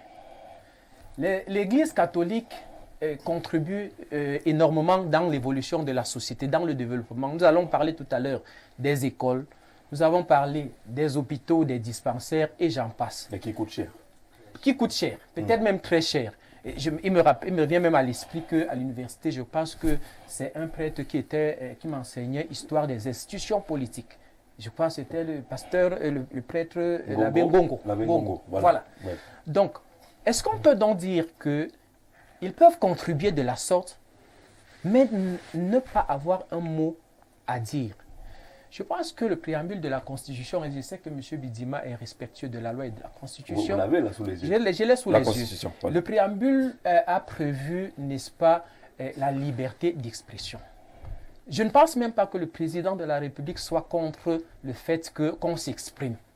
Parce que dans tous les cas, le moment venu, il dira, comme il l'avait dit... Que c'est lui qui a amené la démocratie. Voilà, il dira s'il va rester ou alors il va aller au village. Moi, je pense que, comme tout citoyen, un évêque peut se prononcer, peut s'exprimer. Cela ne lie en rien. Mais il ne doit pas éliminer un candidat quand même. Bon, est-ce qu'il a éliminé un candidat? Mais naturellement, c'était Clément. Il ne faut pas... Je pense que je n'ai pas vu ça totalement. On décide le candidat, c'est que c'est irréaliste. Voilà. Je n'ai pas, en fait, personnellement, je n'ai pas vu ça sous ce prisme-là parce que lorsqu'on écoute par exemple l'évêque de Yagua, je ne sais pas trop, je crois que c'est de Yagua, quand il parle, il ne s'offusque même pas du fait que peut-être qu'il y a un autre candidat au sein du parti au pouvoir, du RDPC, je ne pense pas. Donc, pour lui, Il vient choisir le candidat à notre place. pour lui, Il choisit les c'est candidats peut-être la de personne de Monsieur le Président de la République qui ferait problème. Mais c'est un problème, Mais ça. ce que je dis, c'est que Alors qu'ils étaient amis hier pendant longtemps quand même. ils ont toujours été amis, dans tous les cas. hein. Mais vous savez que l'amitié, toute amitié, comme toute chose dans la société, a une Après fin. 40 ans. Oui, ça a beaucoup duré. Ça a beaucoup duré, Il y a ça a l'usure beaucoup par de le temps temps. fluide, et peut-être l'usure du temps a fini par intervenir. Alors, Célestin Djabel voulait absolument réagir tout à l'heure. Et je pense que dans le propos de Lucien Bidimata, il y a beaucoup de contre-vérités, des comparaisons qui ne doivent pas être faites. On est déjà d'accord justement que le pape n'a pas un mandat, il n'est pas élu. En tout cas, Non, il est élu par les candidats. pas sous la forme de... Attends. Non, mais il est élu par les candidats. Un a Mais démissionné. encore qu'il faut voir D'accord. qu'est-ce que le droit cadre. Voilà, justement. Il peut démissionner. Allons-y, Lucien Bidimata, essayons d'écouter les uns après les autres. Il y a un conclave au Vatican. Quand un pape décède ou démissionne, qui est plutôt rare. En dehors de Benoît, c'est rare que le pape démissionne. La fumée blanche, le vote des cardinaux, effectivement, le pape n'a pas de mandat dans le sens que son mandat est illimité. C'est Dieu, en fait, qui envoie la fumée blanche. Oui, C'est ça le Vatican. ça va symbolique. Voilà. Donc, même s'il est sur chaise roulante, il va sauf que rester là. Sauf s'il démissionne. Sauf s'il démissionne, évidemment. Oui. La comparaison avec la cité des hommes, cité de César, ne tient pas. Le président Paul Biya, dans un premier temps, avait fait sauter le verrou de la limitation de mandat, souvenez-vous, à dessein. Nous sommes aujourd'hui dans une perspective d'avant 96, c'est-à-dire que le mandat illimité. Le problème, c'est pas que on redoute l'individu. Non, le président vous redoutez. Paul Biya. Non, attendez. Non, ça c'est une Attendez, vérité. attendez. Elle est d'ailleurs. Non, c'est pas ça. Vous redoutez C'est pas ça. l'individu. C'est que l'image du président sortant est associée viscéralement aux manipulations électorales. Viscéralement. Donc, parce que c'est pas comme s'il était le plus fort d'entre nous. Non, il est le plus fort d'entre Oui, nous. mais ça, vous êtes RDP6, donc c'est tout à fait normal. Si vous dites le contraire maintenant, bah, vous éjectez le parti demain. Le 17 va Donc, parler. c'est tout à fait le 17 va parler. Donc, évidemment, pour vous, c'est le champion, c'est tout à fait logique. Mais je me dis, moi, il ne fait pas peur parce qu'il est le plus populaire, non. Il fait peur parce que c'est le candidat, il est impossible qu'il perde. Jacques Chirac disait, que disait Jacques Chirac? En Afrique, on n'organise pas les élections pour perdre. Mais beaucoup en ont perdu. Mais beaucoup en ont perdu. Oui, mais... Nous avons le cas du Sénégal tout Oui, mais récemment. beaucoup en ont perdu, mais au Cameroun, on a vu. en tout cas au Cameroun, ça ne peut pas se passer comme ça. Alors, c'est pour vous dire quoi? Mais le problème, c'est qu'on ne va pas au bout de l'analyse. Parce que la question, c'est le candidat du système. Est-ce qu'il peut perdre? Même si c'est Dion Gouté, même si c'est Bidima Lucien. Alors, mais il faut éliminer le RDPC. Qu'est-ce qu'il faut faire? Non, du tout. Alors, il faut éliminer le président Paul Biya. Le code électoral, non, pas du tout. Mais quel est le problème? Le problème, c'est le code électoral. Donc, en l'état actuel des choses, Le problème, tout non, candidat le du problème, c'est système, qu'on va pas changer tout candidat le du code, système hein. gagne. Si on faut C'est donc- ça, en l'état actuel des choses. En l'état du code électoral. Et comment on ne va pas le changer avant les élections? Vous êtes sûr? Mais dans les aux élections. Voilà. Donc, vous avez fait exprès de maintenir, Non. malgré nos revendications, ce code. En fait, la fraude physique s'est déplacée dans le code, en vérité. C'est ce qui se passe. Parce que moi, si je suis président du bureau de vote, je sais que je serai d'obédience à la DPC automatiquement. Ils sont rarement d'obédience de l'opposition. C'est jamais, nous, on était convaincus que vous gagnez les élections en 2020. Si vous étiez candidat, vous serez Oui, maire bon, aujourd'hui. là, c'est autre chose. Avec le Voilà. code électoral. C'est autre chose. Non, Mais si il vous ne parle pas avez- d'élection locale. L'élection locale, c'est autre chose. Si vous étiez candidat, vous gagnez. On parle de Quoi. jubilé 2025. C'est de ça que je parle. Oui. C'est pour ça que votre émission parle. Jubilé pour emprunter Oui, à à mon Jean seigneur, Barga. Jean Barga. Donc, D'accord. l'année du changement. C'est-à-dire qu'aujourd'hui, avec le code électoral actuel, il me semble impossible que l'opposition puisse gagner l'élection présidentielle. Je n'ai pas dit locale. Encore que locale, on peut se débrouiller. Mais l'élection présidentielle, ça me semble impossible. Pourquoi? Parce qu'il y a des articles vitaux du code qui font en sorte que vous ne pouvez pas gagner. D'abord, même sur le plan financier. Quand vous avez 25 000 bureaux de vote, il faut 2 scrutateurs, n'est-ce pas? Ils mangent quand même à midi, ces scrutateurs. Ils Donc, prennent des cafés. l'opposition n'a pas de Dans moyens. l'opposition, là, Pour aller à l'élection présidentielle, il faut des moyens. On peut un peu. On sait il y a- pas. Non, non, il y a. Mais pour aller à l'élection il y a- présidentielle, Jean, il faut des moyens. Non, Il faut des moyens. Aux États-Unis, L'élection coûte cher. aux États-Unis, Oui. Obama n'a pas dépensé un copec, un seul dollar. Et qui a Non. dépensé pour lui. C'est le peuple. Voilà, le peuple peut Attends, il y a dépenser deux pour options aux États-Unis. Oui, Il y a justement. un plafond public qu'on Le vous peuple donne. peut Oui. dépenser Un pour plafond de 300 000 dollars ou de 300 millions de dollars qu'on vous donne. Si vous êtes certain de ne pas le dépasser, vous retenez à ça. On a vu un leader politique mobiliser les efforts du peuple et a eu un peu d'argent. Non, ça c'est autre chose. Ça c'est les collectes de fonds, ça se fait aussi. Mais c'est ça la mobilisation du peuple. Obama a donc renoncé en 2007 à l'argent public. Parce qu'elle estimait qu'il y aurait beaucoup plus d'argent du côté du peuple, de la collectivité. Non, mais attendez. Ici au Cameroun, attendez, monsieur Lucien Bidiba, on paie des impôts. Dans la loi de finances, il y a un budget consacré aux élections présidentielles, en tout cas généraux, élections générales. Il y a environ, en 2011, il y a eu 1,2 milliard pour les partis politiques en compétition. Sur les 1,2 milliard, sur le fondement de la représentativité des partis, le RDPC avec plus de 58 députés a pris 900 millions. Il nous reste quoi?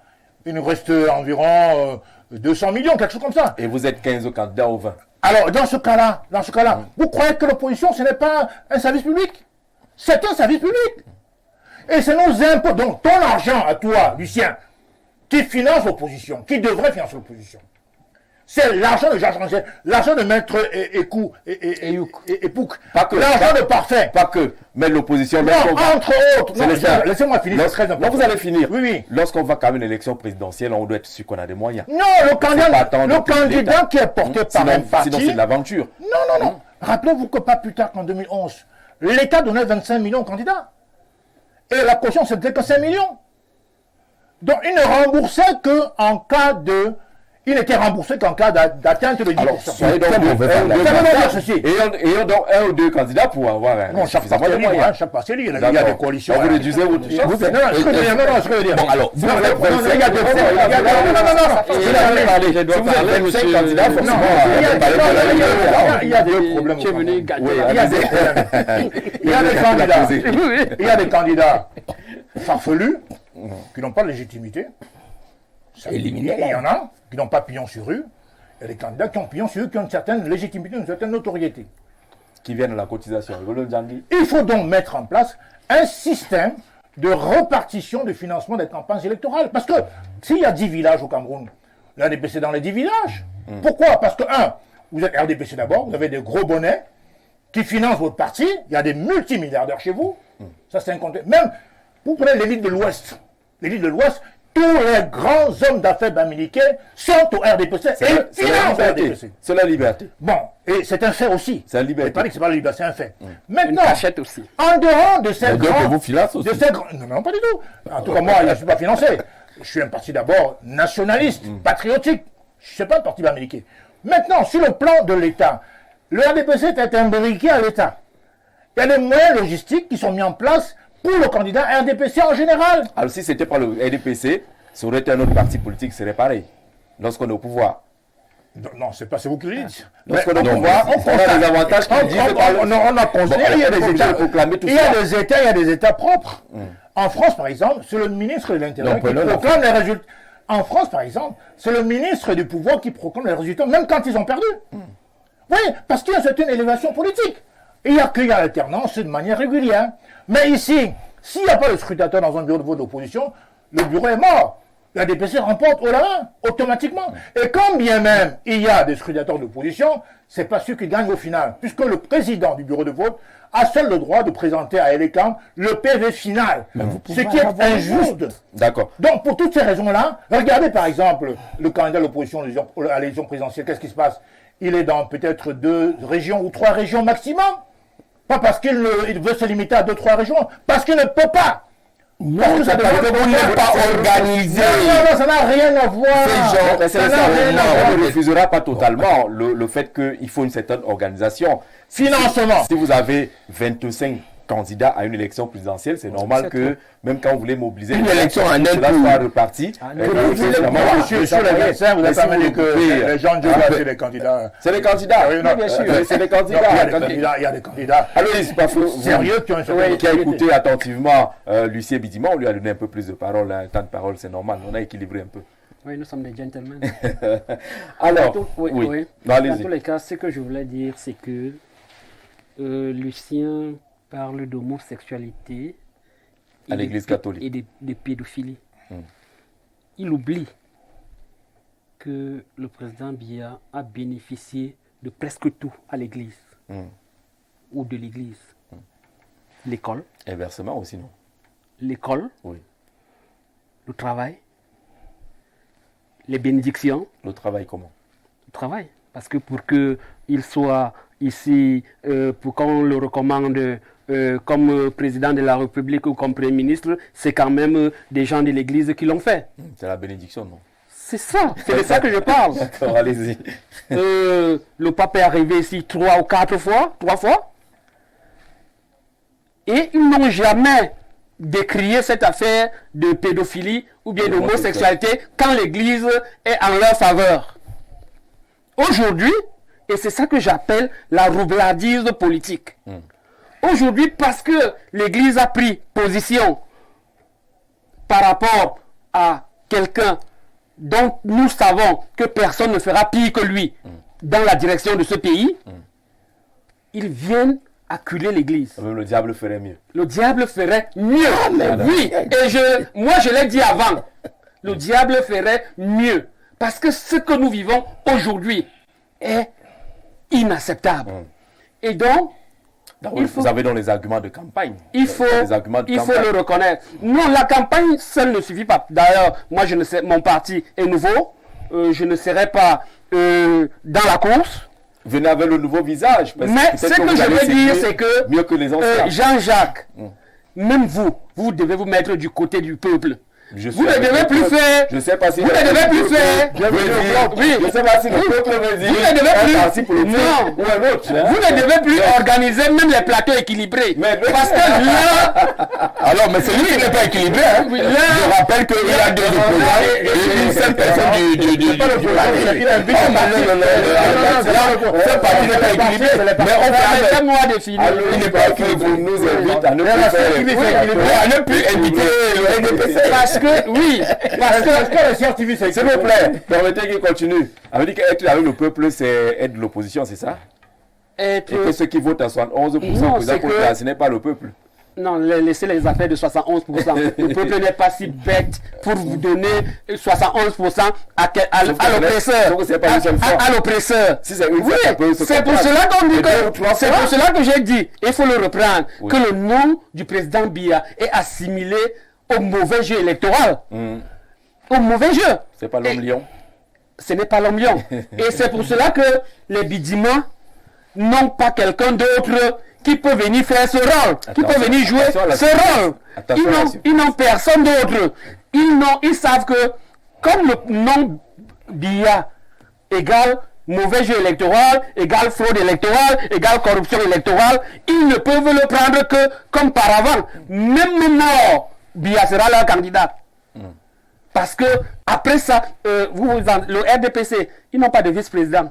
Ils n'ont pas ils avaient 4 ou 5 vice-présidents. Ils n'ont pas de structure. Ils ne se sont pas réunis depuis. Le congrès ne les intéresse pas. Ils ne se plaignent pas. Hein? Non, ils ne se plaignent pas. Ils ne peuvent pas se plaindre.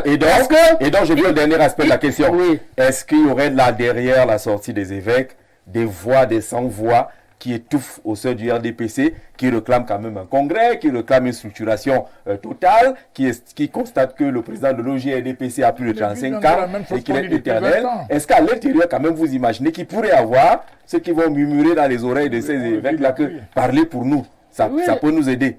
Même Bidima murmure. Qu'est-ce qu'il dit? Il dit que le vieux là, qu'il nous laisse. En réalité, mais quand il est devant nous comme ça, il doit embellir son propos. Tout le monde est fatigué. Mais c'est que il y a une bande. Il y a une bande de lâches là-bas.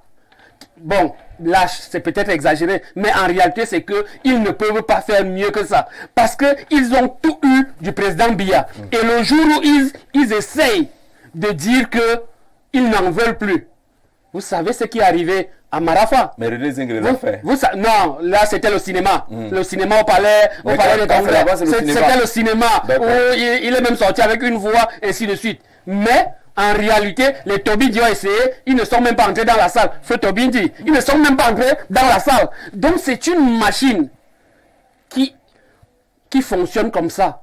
Et les gars sont donc dans une hypocrisie. Vous êtes devenu trop sérieux là. Oui, il y a des moments. Les gars sont donc dans un engrenage où ils sont obligés de venir sur les plateaux, défendre comme ça, et aller voir ces évêques pour leur dire, c'est grave là-bas. On fait comment? Aide-nous. Peut-être même que ce sont eux qui ont monté ces évêques. Peut-être que c'est eux. Donc c'est pour dire qu'en réalité, le système est difficile. Vous avez parlé de l'élection présidentielle. En 2018, le candidat du RDPC était à 50 milliards de francs CFA. Le candidat de l'opposition, le premier, avait dépensé à peine 3 milliards. Et pourquoi? Parce que le RDPC a aspiré beaucoup d'argent par toutes les méthodes. Et il se permet donc de l'utiliser pendant ces élections. Parce que dans chaque arrondissement, il y a 4 ou 5 élites à qui on a permis de faire quelque chose. Vous êtes à Yaoundé 3. On peut citer les élites d'ici. Aucun opposant ne peut. Vous arrivez à Lodov sur moi, c'est la même chose. Vous allez à l'ouest, c'est la même chose. Donc quand on rassemble tous ces milliards, ça devient extrêmement difficile. Et la seule, oui, il faut s'en plaindre. Parce qu'ailleurs, qu'est-ce qui s'est passé? Il y a eu alternance. L'opposition est arrivée au pouvoir, après le pouvoir, ainsi de suite. Ça a permis l'équilibre des forces en termes de finances. Dans ces conditions-ci, est-ce qu'on doit vous recruter? Vous devez venir, parce qu'il y va de l'avenir de notre pays. Bonsoir, j'ai beaucoup de respect pour vous en studio et fier du thème choisi, mais que M. Lucien Bédima ne nous éloigne pas du débat. Le RDPC veut nous démontrer quoi qu'on n'a jamais vu. Les évêques ont toujours soutenu le régime en place, mais étant farouchement renseignés, comme l'État du Cameroun, bien sûr, les prélats en ont ras-le-bol. Ils sont la voix des sans-voix du peuple. Merci là-bas. Yannick du côté de Ngousso. Bonsoir à vous, M. Jean-Jacques Zé, et à votre panel par rapport à votre thème. Pour moi, je pense que les évêques catholiques portent la voix des sans-voix qui sont les peuples et ils sont parfaitement dans leur rôle. Et par rapport aux élections, vu le code électoral actuel, aucun parti politique ne peut battre le RDPC car tous sont à sa faveur et par Dieu le Tout-Puissant. Bonsoir, JGZ, bonne thématique. Dit à M. Bidima que le RDPC n'a pas pu couvrir 40 bureaux de vote dans l'arrondissement de Dibang. C'est de Guy qui nous écrit cela. Pour dire que vous n'êtes pas toujours présent partout. Bonsoir à vous sur le plateau. Monsieur, le RDPC gagne les élections pour aider les Camerounais et non les gagner pour manger et ne pas aider les Camerounais à bâtir les routes. Et Baudé Rodrigue qui dit que gagner d'accord, mais construisez les routes. Salut le panel, M. Bidima fait de la manipulation. Pourquoi ne s'offusquait-il pas hier lorsque les mêmes prélats demandaient de soutenir le président, car tout pouvoir vient de Dieu et qu'en ce moment-là, c'était bon. Personne ne trouvait à redire. Bonsoir à tous. Pourquoi quand les évêques bénissaient la candidature du président Biya, on ne demandait pas aux évêques qu'ils n'étaient pas dans leur mission? M. Bidima, vous êtes particulièrement visé par tous ces messages. Ce n'est qu'une causerie. Allez doucement. L'évêque de Douala s'est exprimé en tant que citoyen camerounais. Mais si jamais il est candidat, tous les tout pourris ne sont pas catholiques et tous les électeurs ne sont pas tout pourris. Il y a trop d'intelligence dans votre message et nous on finit un peu par s'égarer là-dessus. Monsieur Bidima, on dit que vous êtes dans la manipulation. Vraiment, ce que vous faites là, vous plaignez aujourd'hui, alors que lorsqu'on bénissait le Père, vous étiez d'accord, Père évêque, mon Père, vous êtes toujours très respectueux en ce moment-là. Mais dès qu'ils essaient de dire ce qui n'arrange pas votre champion, alors là, je vous ai vu en colère tout à l'heure, un chrétien qui se fâche contre l'évêque, c'est rare ça. Alors, je veux d'abord dire qu'il faut dissocier la parole d'un évêque et la position de l'Église catholique. C'est pour cela qu'on a voulu parler des évêques et non de l'Église catholique. Je suis en colère contre un évêque qui peut convoquer le diable pour gouverner le Cameroun. Mais je ne suis pas en colère contre l'Église catholique, il faut que ça soit clair. Et même chez nous, dans le RDPC, personne n'est en colère contre l'Église catholique. D'ailleurs, on attend leur conférence épiscopale, peut-être qu'il va donner la position de l'Église catholique. Avoir une position ce voilà. Mais moi, je dis aujourd'hui que on ne peut pas continuer à accepter un tel acharnement vis-à-vis d'un homme, vis-à-vis du président Paul Biya. D'une manière ou d'une autre, je viendrai aussi m'offusquer de ça. Que cet acharnement vienne de n'importe qui que ce soit.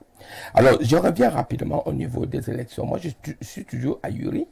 Regardons un peu les exemples qui sont à côté de nous, le Sénégal. Je vous rappelle qu'au Sénégal, quelqu'un est sorti de la prison 6 mois et après, il a gagné une élection présidentielle. Et je crois qu'au Sénégal, à ce moment, le président en place avait tous les moyens tous les moyens dont vous êtes... Tous les moyens supposés au réel. Oui, supposés au réel, mais il a perdu l'élection présidentielle. Quel président? Macky Sall. On parlait de là où il y a la démocratie, là où il n'y a pas de Je dis démocratie. ceci. Vous faites des dis, comparaisons. Il ne pouvait pas briguer un troisième. Non, j'ai dit son candidat.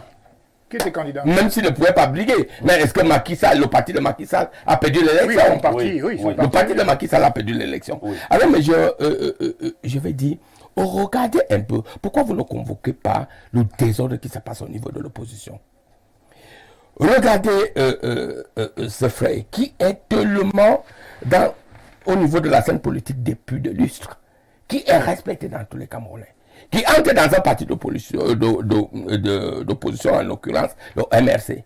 Le jour qu'il doit déposer sa candidature, il apprend par les médias qu'il ne peut même pas être candidat.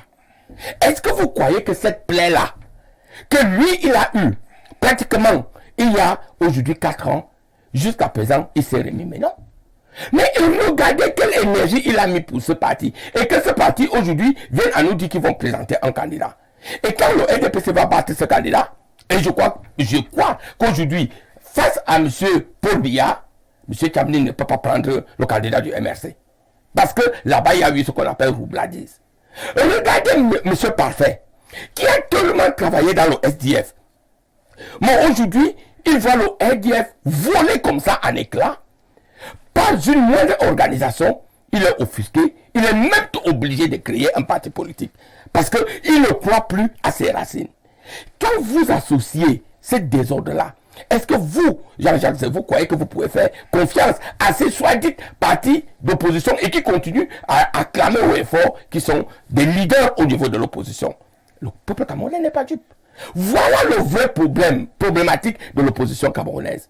Regardez un seul instant. Il a parlé de moyens.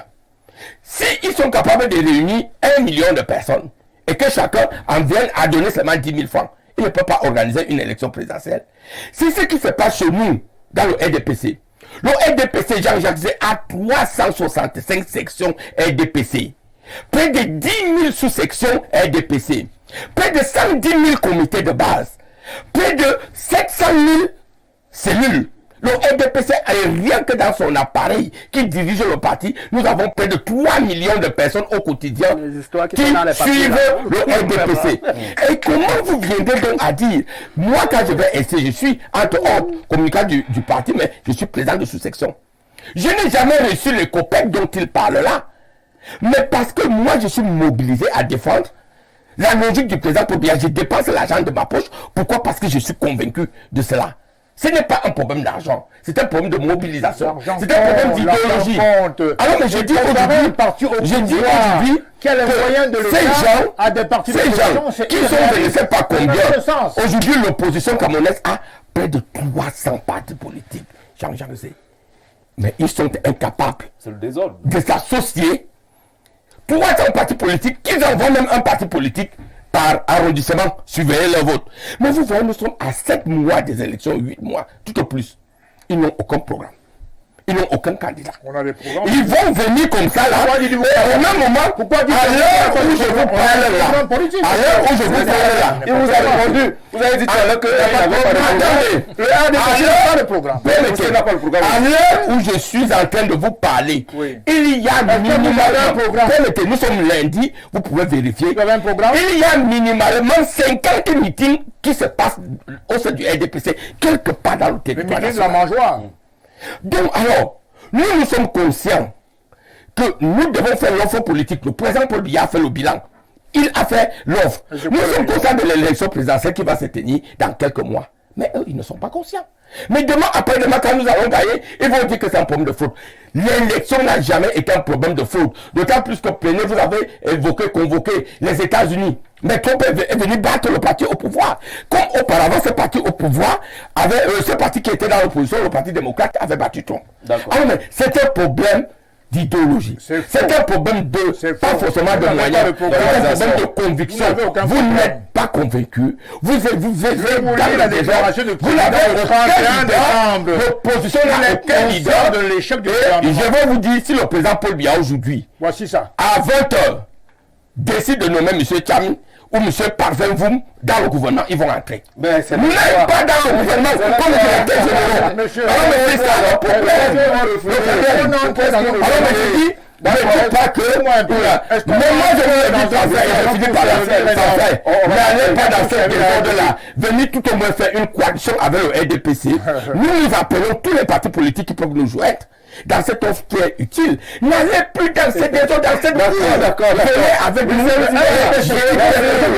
Venez avec nous. Merci Lucien Bidima. Bonsoir Jean-Jacques, bonne émission. Je suis très déçu par les propos de Parfait. Même dans son village, on ne connaît pas son parti politique. C'est avec le même code électoral que tous ses opposants ont été élus. C'est dommage par ailleurs, ça ne sert à rien de s'inscrire pour ne pas voter. Une chose est vraie, Paul Biya n'est plus l'homme de la situation. Il faudrait plutôt investir le Premier ministre pour 2025. Sa Majesté Atangana, qui donne son point de vue, qui pense qu'on pourrait investir quelqu'un d'autre. Monsieur Jean-Jacques, bonsoir. Dites à Bidima de laisser le MRC tranquille. Le RDPC ne peut pas gagner le MRC aux élections. Allez aux élections, c'est bientôt. Donnez-nous matière à commenter.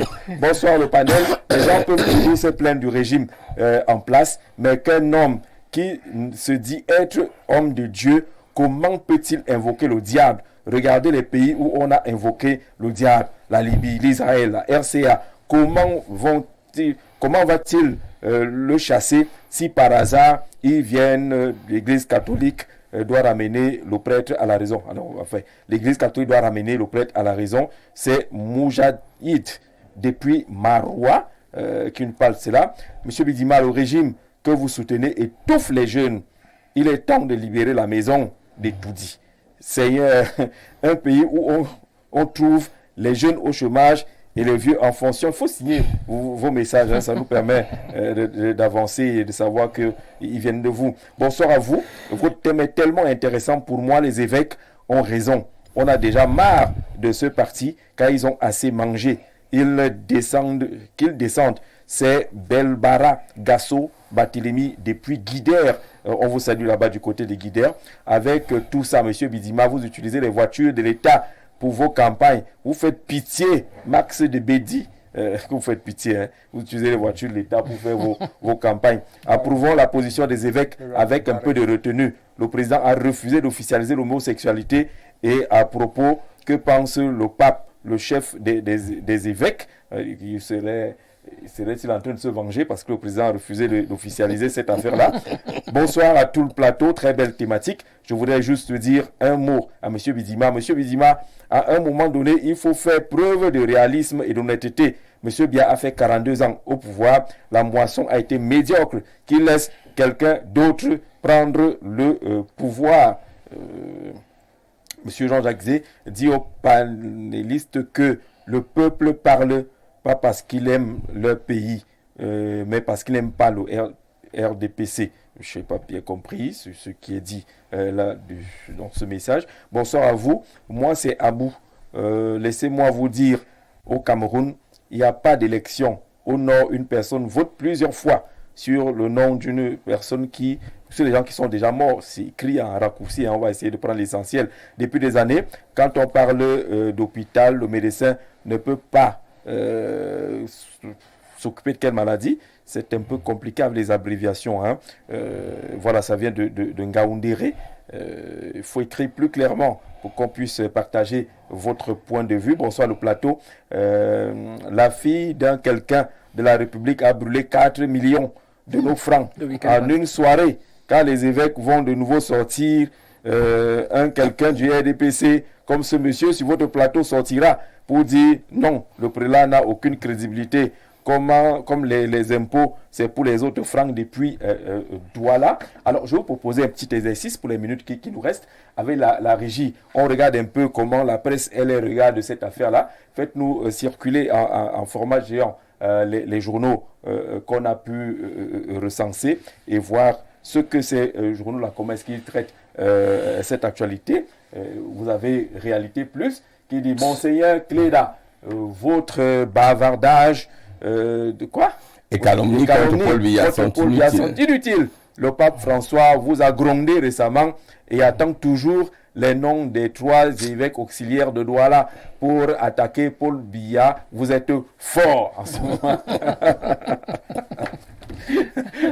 Alors, est-ce qu'on a quelqu'un Ça ne doit pas faire rire. C'est inquiétant. Pas fait parler, hein, Non, je voulais dire que c'est inquiétant. De commenter. Et il y a eu un débat l'autre jour sur ceux qui se sont formés dans les écoles et ceux qui ne l'ont pas fait. Ça, c'est un produit de l'estique. Oui. Et quand vous voyez ça, qu'est-ce que tu appelles la une? C'est le réalité plus non. Quelle est l'information qu'il y a là? Quand vous voyez ça, alors, donc vous attaquez même déjà aux journalistes.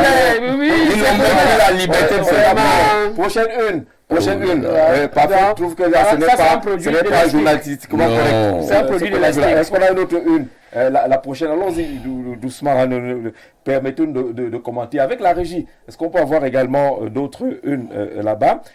Voilà, le flambeau, ne soyons pas violents envers les évêques. Je crois qu'il reprend là les propos de Grégoire Oona, qui a commis quand même une sortie controversée, équilibrée. Vous l'avez apprécié. Moi, je pense que quand on parle au Cameroun de Grégoire Oona, ce n'est pas n'importe qui.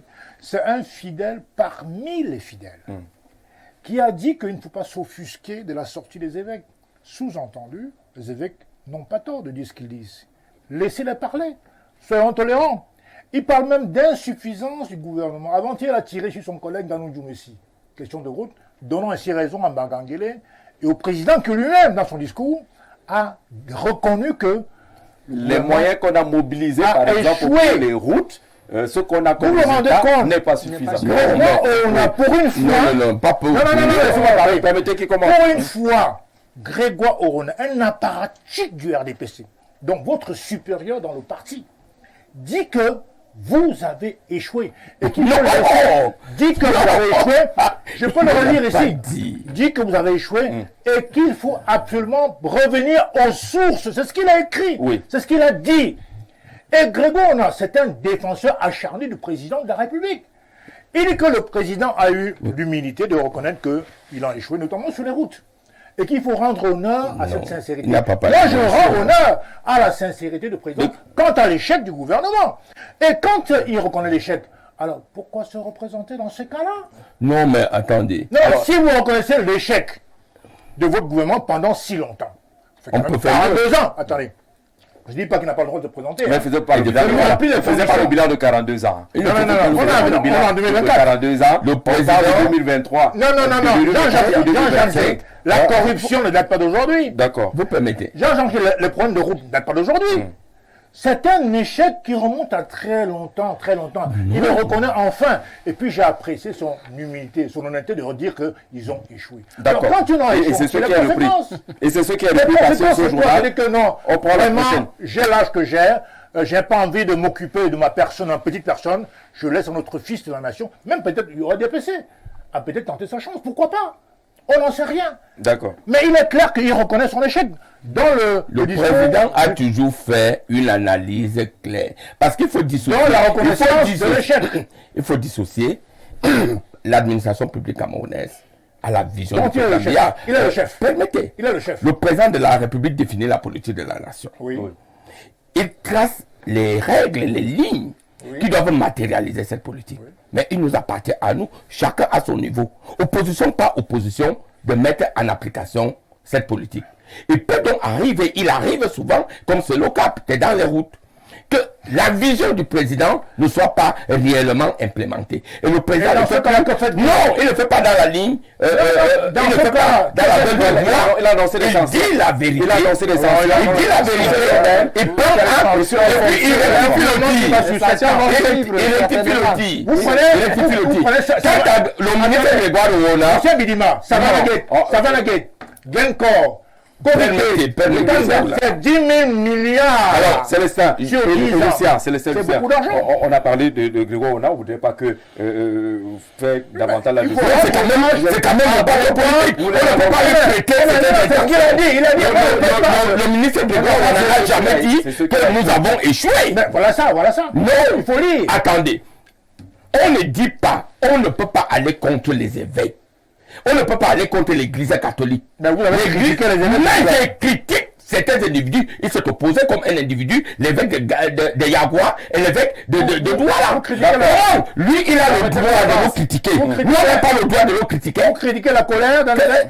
Et pourquoi je ne le ferai pas? Non. Il n'est pas un être humain comme moi. C'est une colère saine. Alors, d'accord. Est-ce qu'on peut prendre encore 2 ou 3 titres dans les kiosques ce matin au sujet voilà, on a le soir, la politique aux politiciens, la religion au clergé. On peut se commenter ça. N'importe quoi. C'est ton Non.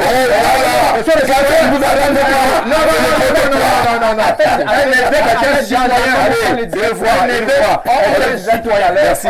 La voix d'avocat. La politique a toujours été faite dès le départ par Mais les ceux qui hommes avaient dit religieux. hier que la politique aux politiciens, l'école aux écoliers, est-ce qu'ils étaient dans le bon sujet? Lorsque le président de la République avait dit l'école aux écoliers, la politique aux politiciens. Ce sont les mêmes. Non, mais là, encore il faudrait voir. Les écoliers, c'est les enfants. Hein, les écoliers, ce sont des enfants. Oui. Ils n'ont pas l'âge de sont des voter enfants. et puis donc, ils doivent s'occuper de leur même études. sujet. Mais maintenant, En Haïti, c'est un religieux qui est... mais maintenant, je voulais revenir sur ce que M. Bidima disait tout à l'heure par rapport à la parole de Jésus qui disait Donner à César. à César, César. non, ce n'est pas à César, ça ne rejoint pas ce qu'il disait tout à l'heure, sa compréhension. Je ne partage pas parce que en fait, quand Jésus dit à ses disciples, donnez à César ce qui est à César et à Dieu ce qui est à Dieu, c'était un problème d'impôt qui s'est posé. Et Jésus voulait faire comprendre simplement à ses disciples que l'État est là avec ses règles, il faut les respecter. Voilà. La religion est aussi là avec ses règles, il faut les respecter. Qu'est-ce que tu n'as pas Et compris les deux là, mec? cohabitent. Et les deux cohabitent. Et les deux marchent ensemble, les deux vont ensemble. Je suis d'accord avec M. Bidima lorsqu'il trouve que l'évêque de Yagua est peut-être allé un peu loin en convoquant le diable parce que le diable quand même... un très bon discours. Mais j'ai dit, c'est pas dans ce sens que moi j'avais vu ça, mais je pense que, et M. Bidima dit tout à l'heure, quand il dit qu'il a le droit de critiquer l'évêque, il dit que c'est un être humain, c'est un citoyen. Si donc c'est un être humain, c'est un citoyen, il peut donner son avis, peut donner son expression, c'est la libre expression. Non, il n'est plus citoyen. Il n'est plus un citoyen. Quand il est devant l'autel, il parle seul, on l'écoute et nous qui sommes catholiques, on est obligé de boire ça comme du petit lait. Mais alors, qu'il se mette hors de l'autel et qui donne son point de vue comme citoyen, mais pas comme évêque. Comme évêque, il a la moralité, il a le devoir à dissocier C'est pas immoral. le citoyen de l'évêque. Parce Ça va être que difficile. Alors, monsieur Jean-Jacques, le MRC, dommage, il n'y a pas de représentant du MRC sur ce plateau. Ils ont l'habitude d'être là. Le MRC et Comparse sont sans programme politique et sans base. Pour preuve, à Baham Kamto, son village natal, c'est le RDPC qui tient la mairie, la députée et le sénateur. Mais voilà, les mots trop durs, je ne vais pas les prononcer ici. Monsieur Ongolo, là, il reste des citoyens, tous là. On est des Camerounais, on construit ensemble, hein, même si on n'a pas toujours les mêmes points de vue. N'utilisez pas certains mots durs et graves.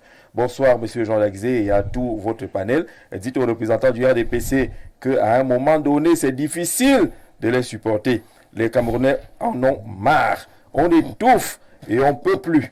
Et ils continuent de nous dire de faire comme si de rien n'était. Qu'ils sachent que 2025, nous y sommes, sera la nouvelle année de réunification des Camerounais de tous bords pour déguerpir du pouvoir. On a des peu Bolova. Ah, ça vient de Bolova.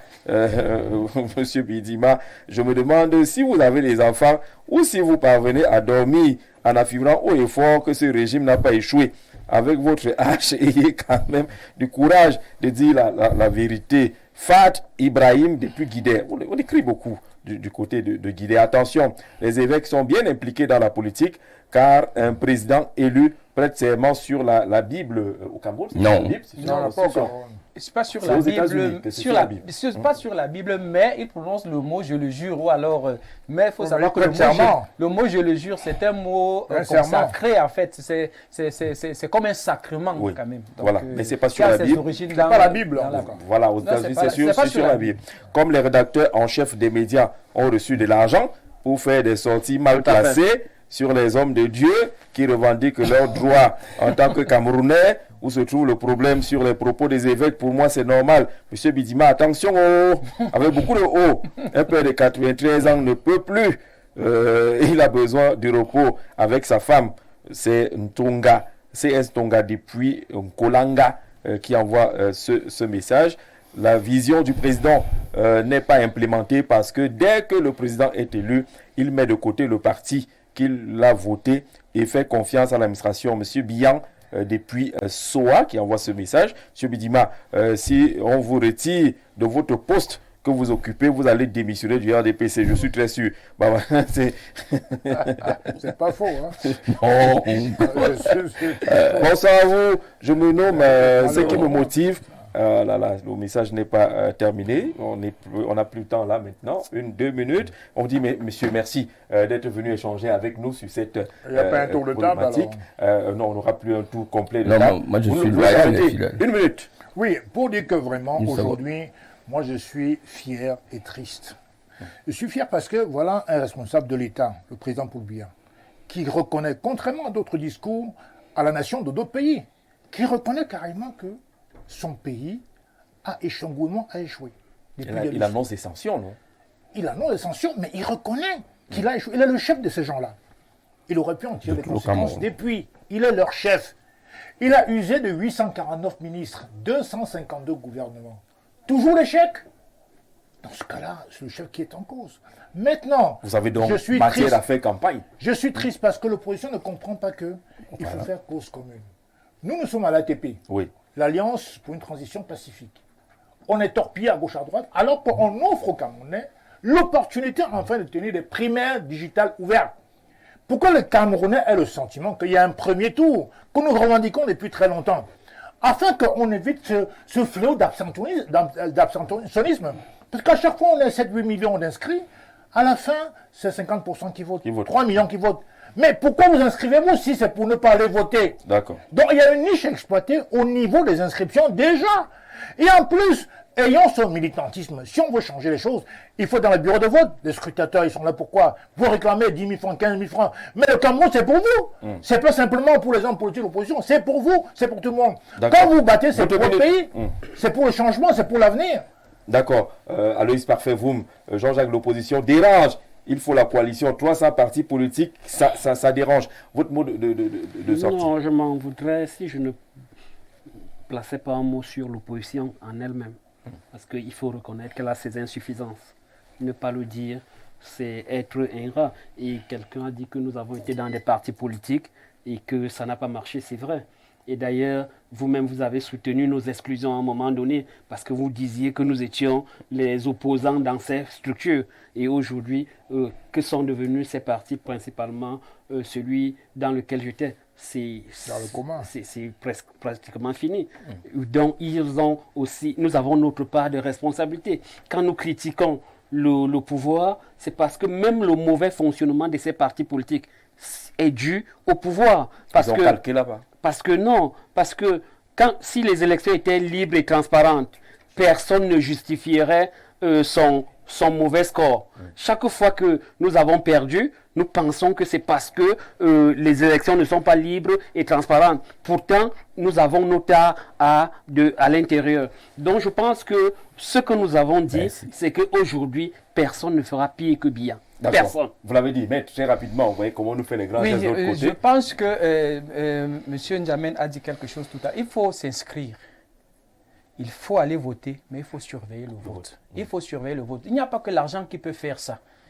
L'argent, oui, mais j'ai vu dernièrement, il y a des années, 11 millions d'inscrits. Ça avait fait beaucoup de bruit. On peut peut-être aller avec une méthode comme celle-là pour mobiliser ne serait-ce que les jeunes ou alors les électeurs pour qu'on ait même des bénévoles dans des bureaux de vote, même si on n'a pas d'argent à leur donner, pour surveiller le vote. Donc il faut nécessairement surveiller le vote. Pour ce qui est de la sortie des évêques, il reste que le président Paul Biya, légalement, il a le droit de se présenter. Nous attendons tous. Il dira, comme il l'avait dit, est-ce qu'il va rester ou alors est-ce qu'il va aller au village? Alors il est 19h00, on prend juste 1 minute sur le journal en anglais.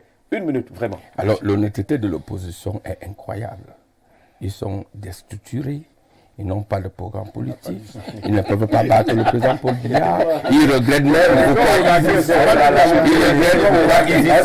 Alors vous me dites, véritablement, je n'ai qu'un seul appel. Monsieur n'a pas dit ça ici. Un seul appel, c'est de vous demander de se mettre nous tous autour du président pour lui de construire cette pays.